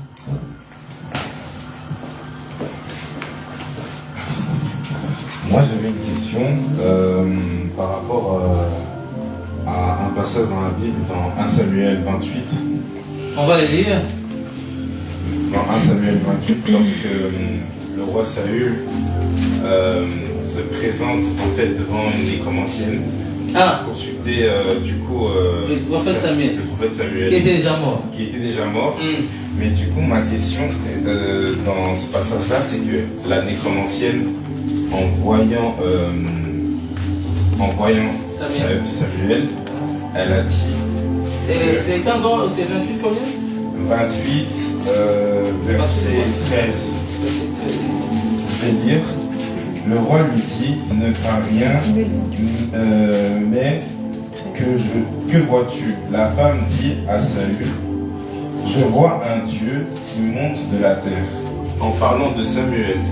Et ma question est, pourquoi en fait la nécromancienne, elle a vu un Dieu? C'est ça ma question. Oui. Elle a vu, on a traité de Samuel comme un Dieu. Oui, voilà. Pourtant, il n'est pas Dieu. Oui, c'est ça. C'est ça? Mais enfin, c'est écrit avec des minuscules, pas avec deux majuscules, mais... Mais moi, c'est écrit avec un D majuscule. Ah ouais? Ok, d'accord. Mais du coup, j'ai pas compris en fait de Allez. Pourquoi la dame elle traite de Saül comme un Dieu? Ok. Comme qu'il était Dieu. Ok.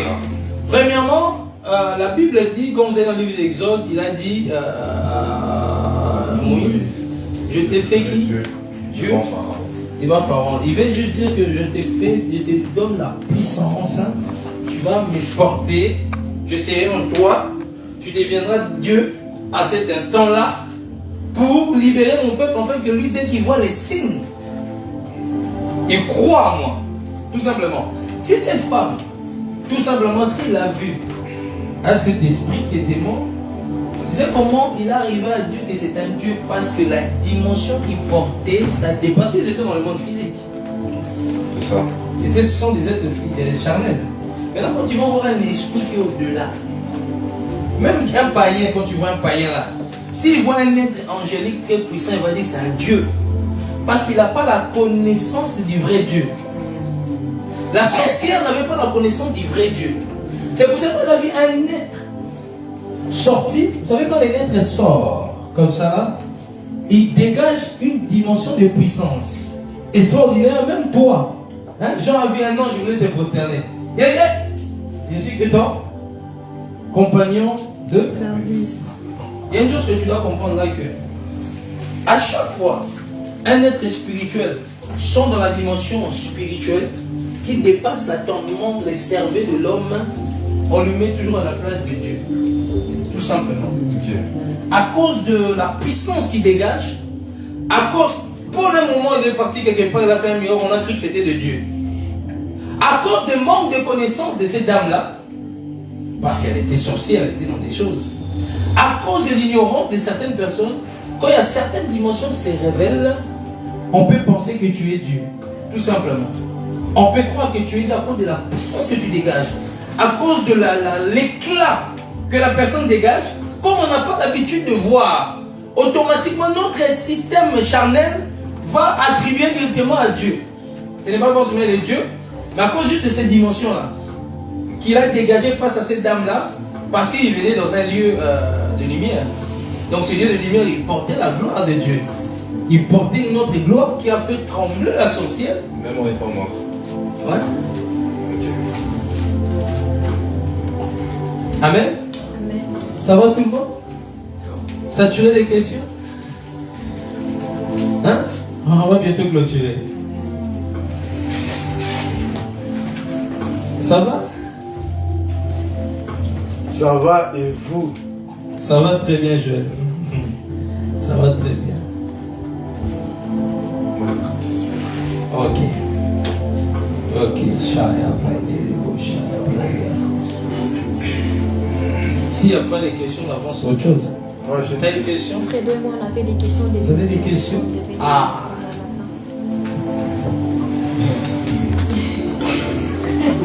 Ils ont gardé les questions. Non, moi, ma question c'était par rapport aux ténèbres d'une autre personne et la lumière qui est en toi. Ah, donc c'est les ténèbres. Donc, j'avais dit que quand tu donnes quelque chose à quelqu'un ou que tu fasses un acte qui est bien à quelqu'un, mais ces ténèbres à lui sont plus haut que toi, plus fort que la lumière qui est en toi. Alors comment savoir en fait ça? Si le Saint-Esprit ne t'avertit pas ou bien tu n'es pas assez sensible pour capter ça, comment ça c'est impossible de savoir, c'est pour ça qu'il faut être sensible au Saint-Esprit. Oui, mais la plupart des chrétiens n'ont pas encore... mais c'est leur problème, ils doivent chercher la sensibilité au Saint-Esprit. Qu'est-ce que je veux dire? C'est un devoir d'être sensible au Saint-Esprit. Oui. Et maintenant, si ça arrive... Comment savoir? Il n'y a pas comment.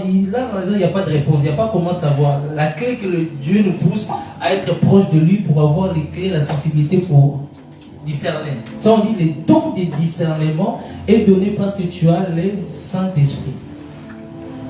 Là, tout simplement. Le don de discernement est donné parce que tu as le Saint-Esprit. Maintenant, si tu n'as pas le Saint-Esprit, si ta vie est comme ça, ne t'étonne pas qu'il y a des choses que tu ne pourras pas. À moins que quelqu'un, Dieu, qui est sensible, Dieu parle à ta place. Dieu peut utiliser quelqu'un. Ah, il y a quelqu'un qui te fait du mal. Quelqu'un qui a fait ça. Mais c'est pour ça qu'il est important que chacun de nous doit travailler sa sensibilité avec l'esprit. Ça va éviter beaucoup de choses. Tout simplement. C'est même une obligation d'être sensible. Parce que sans ça, il n'y a pas de réponse. Parce que c'est ta faute à toi-même. C'est la faute à la personne. On te dit marche dans la crainte. Marche dans la sanctification. Prie, jeûne. Lis la Bible, tu ne lis pas. Maintenant, comment tu vas discerner? Déjà, si tu ne lis pas, tu es aveuglé. Comment tu vas discerner? C'est juste que le discernement vient seulement au moment où tu deviens sensible à l'esprit. Ça te parle énormément. C'est pour te pousser vraiment à chercher plus Dieu. Sinon, si de l'autre côté, on commence à donner des réponses, de l'autre côté, les gens vont commencer à... Prophète a dit, on n'a pas forcément besoin d'être sensible. On peut trouver des manières. Non. Le vrai discernement, c'est quand tu crains Dieu, tu marches dans la crainte de Dieu et que tu pries et tu jeûnes. Et que c'est là qui donne la sensibilité pour discerner si quelqu'un te veut du mal, quelqu'un qui veut te faire du mal. C'est pour ça l'importance de prier, d'aimer Dieu, de craindre Dieu. Et puis dans la distraction mondaine, ce sont des clés qui vont te pousser à savoir des choses. Amen. Ah, Fredo, maintenant, ça fait depuis. T'as oublié même la question.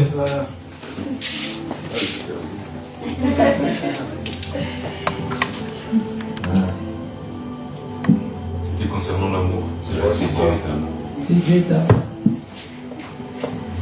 Vous n'avez pas oublié. Si Dieu est amour, donc il est. En fait, la question c'était donc Dieu est amour pour tout le monde. C'est comme quand justement on est dans une relation avec quelqu'un. On ne fait que parler, tout ça. Mais maintenant, ici maintenant, en fait, c'est comment développer l'amour avec Dieu.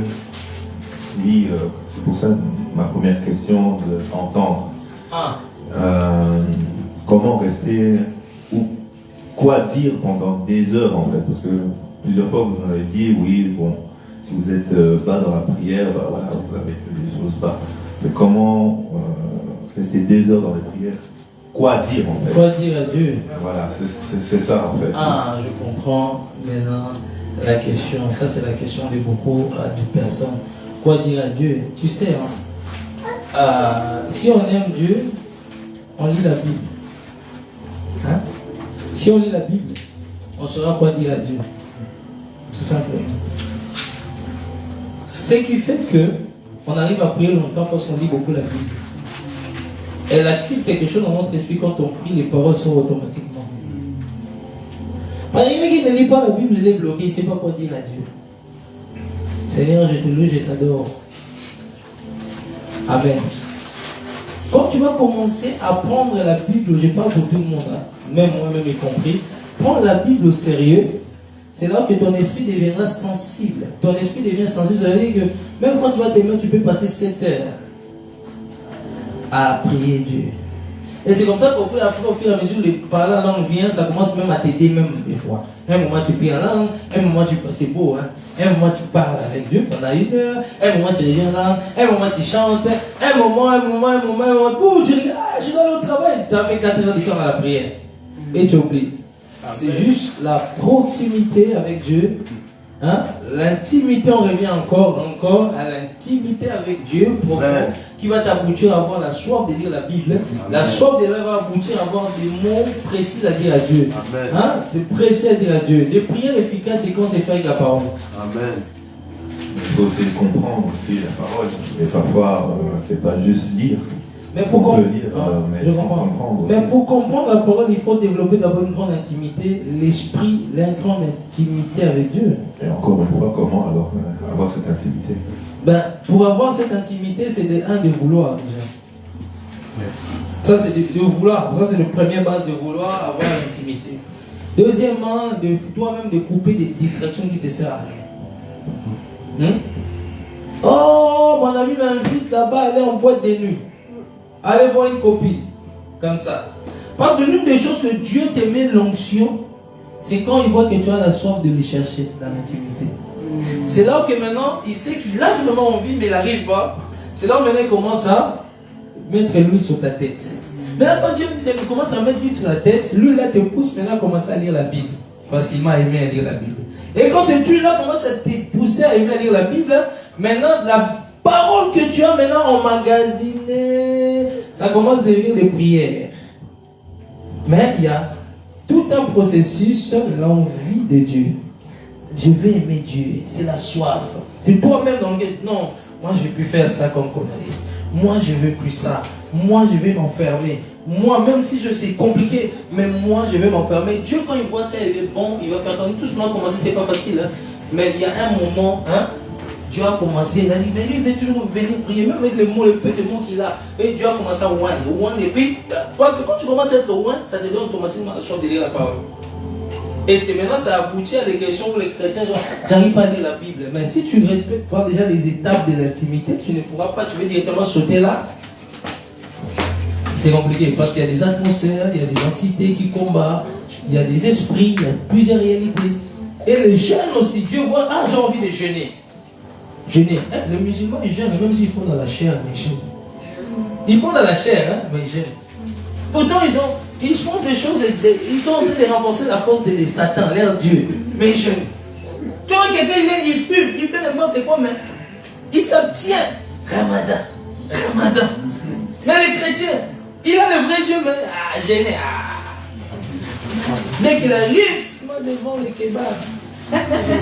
L'antenne, c'est. Le pasteur, là, c'est clair, il va couper aussi les gènes, ça dure. Amen. Amen. Ouais. Je peux donner le témoignage que je vous ai raconté hier. Oui. Et je vais reprendre un peu par rapport à sa question. Depuis mon enfant, je vais à l'église, oui, mais j'ai jamais, je vais dire que ça fait maintenant 2 ans que je me suis rapprochée de Dieu, parce que j'allais à l'église sans autant savoir pourquoi j'allais à l'église avant. Ouais. Et pour répondre à ta question, le mois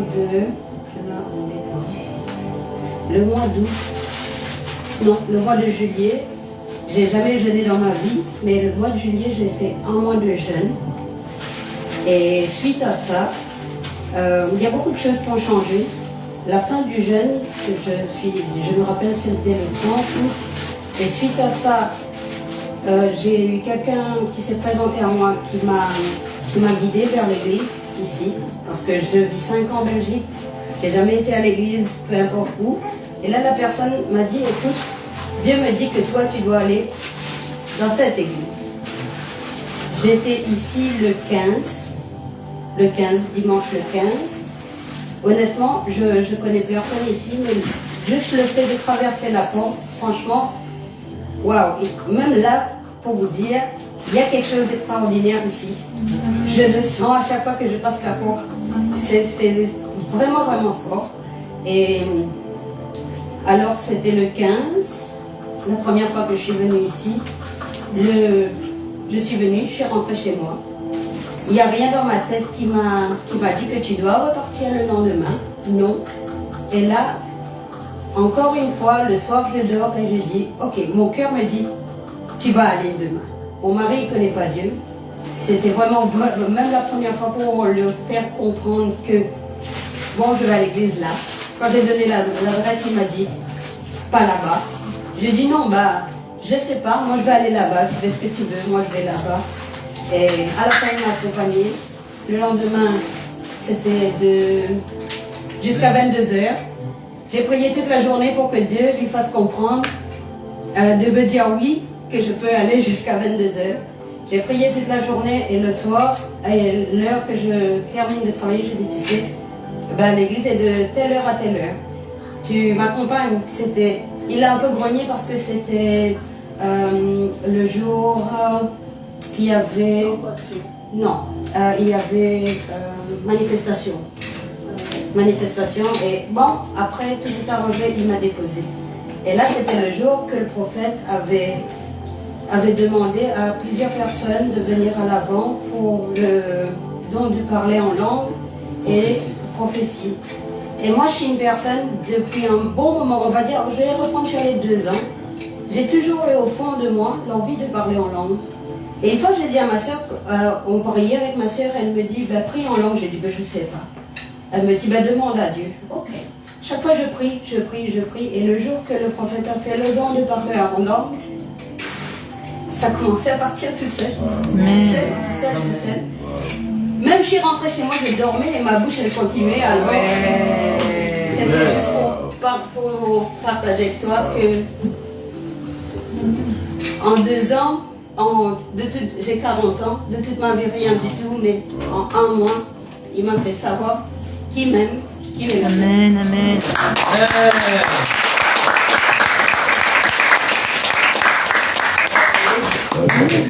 La patience. En fait, si je pouvais partager quelque chose pour le frère Fredo. En fait, par exemple, tu vois, quand au jour d'aujourd'hui, si tu vois quelqu'un qui prend la Bible et qui lit, c'est comme si tu dis, oh, comment il a des révélations, comment il comprend, comment il voit. En fait, ça n'a jamais commencé comme ça. Et moi, si tu veux, que je te dise, c'est ce que je considère. J'étais en tout cas le chrétien le plus nul qu'on puisse connaître sur la terre. Toutes les choses qu'il fallait faire en tant que chrétien, pour moi, je ne comprenais rien du tout. Je prenais cette Bible-là, je me rappelle qu'on avait dit, il faut lire la Bible, il faut passer du temps dans la parole. Je lisais des chapitres. Quand je ferme, si tu me montres ce que j'ai lu, je ne sais même pas lire le choix. Même la virgule, je ne me rappelle pas de la virgule. Et j'ai fait ça pendant des semaines. La seule chose que j'ai fait, c'est que j'ai été persévérant à toujours venir me présenter devant la parole, à toujours venir essayer de prier. Au tout début, je priais peut-être 2 minutes dans la chambre. Pour moi, je croyais que j'étais incarné de prière. Quand j'ai fait 5 minutes, j'ai dit non, là maintenant il y a une onction qui est sur moi. Quand j'ai fait 10 minutes, là j'ai dit je vais changer les nations. Quand j'ai fait 15 minutes, pour moi c'était un peu, mais pour moi c'était énorme parce que j'avais rien avant. Et cette persévérance-là, en fait c'est comme si tu dois t'accoutumer avec un langage. La parole a un langage, c'est ce qu'on appelle le langage de la parole. Et le Seigneur m'a enseigné ça, m'a fait comprendre, pour que ce soit encore plus clair pour toi. C'est comme, tu as un permis, parce que tu conduis, n'est-ce pas, tu as un permis. Quand on fait le code de la route, il y a un code de la route. C'est le langage de la route.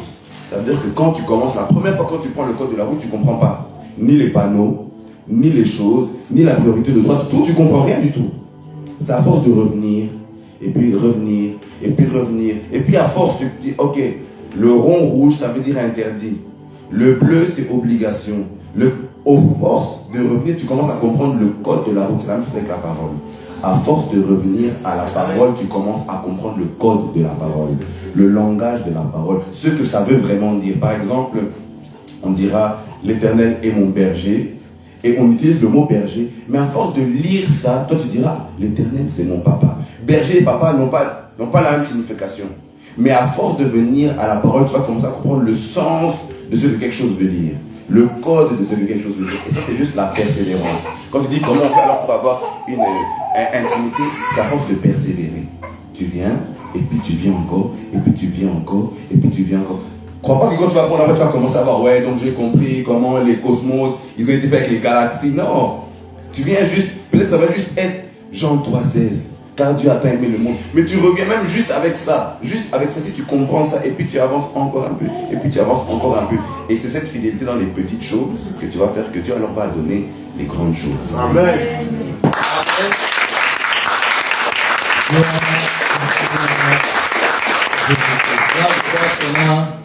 Il y a eu toutes les questions. Mais, hein? On a fait le tour. Quelqu'un, dernière question et puis on clôture là.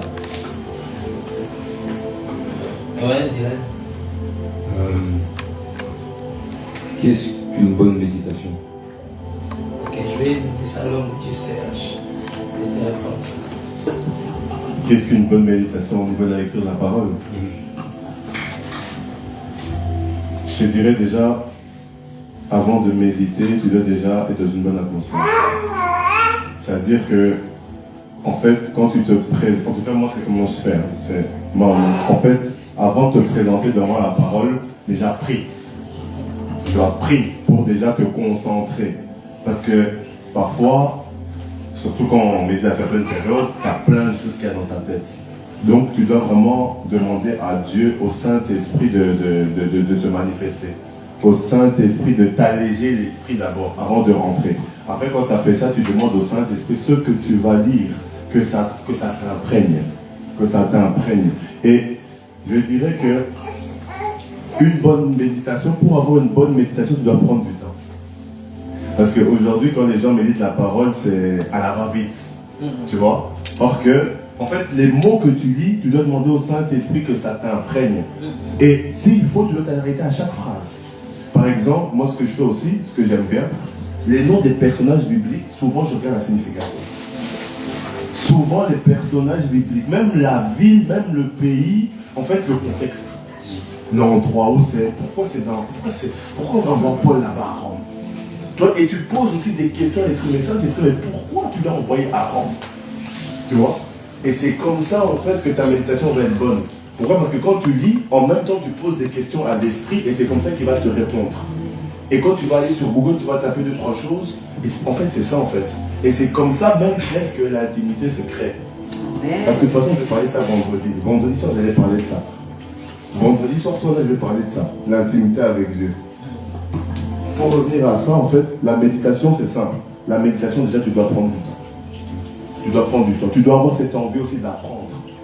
Tu vois, tu dois avoir cette envie d'apprendre. Tu dois avoir cet esprit d'investigation. Ça veut dire de recherche. Tu vois, en fait, c'est ça la méditation. La méditation, c'est aussi chercher quelque chose que tu ne connais pas. C'est aller sur un terrain que tu ne connais pas. Tu vois, c'est ça. Parce que tu vas lire des choses dans la Bible, tu ne vas pas comprendre. Mais aujourd'hui, on a Internet. Il y a une ville que tu vas lire, tu ne vas pas comprendre. Mais pourquoi telle ville? Pourquoi on dit Asie mineure? Asie mineure, ça représente quoi? Oh, mais pourquoi Abraham était en Mésopotamie? Qui était le père d'Abraham? Terra. Qu'est-ce que veut dire terre? Et c'est comme ça, en fait, que ta méditation va même devenir agréable. Amen. Pourquoi? Parce que tu vas méditer, tu vas avoir des révélations, tu dis waouh, ça on m'a jamais dit, et tu voudras aller plus loin. Parce que aujourd'hui, les gens font des méditations stériles. C'est normal qu'ils se fatiguent. Ils lisent des choses, mais ils sont comme ça. Non, il faut lire. Moi, je dirais, prends un cahier, prends ta Bible et un ordinateur, tape Google, et les mots commencent à chercher. Amen. Commence à chercher. Oh, le livre des Corinthiens, c'est écrit quand? Le contexte est écrit quand? Les Corinthiens, c'est qui? Ils sont de quel pays? Tu vas voir que Dieu va commencer à t'ouvrir l'esprit. Va commencer à t'ouvrir l'esprit. Donc, je dirais, pour résumer, une bonne méditation va avec les investigations, va avec le temps. Tu dois vraiment bloquer un temps. Ne médite pas, te dis, oh non, il est 20h50, je dois sortir à 21h, tu médites à ce moment-là. Non. Sache, prends un temps vraiment de méditation. Tu sais que tous les jours de 8h à 10h du matin, tu es libre. Tu bloques à chaque fois ce temps. Et tu vas voir ce que Dieu va commencer à faire. Tu dois vraiment mettre dans ton agenda, dans ton calendrier, un temps de méditation.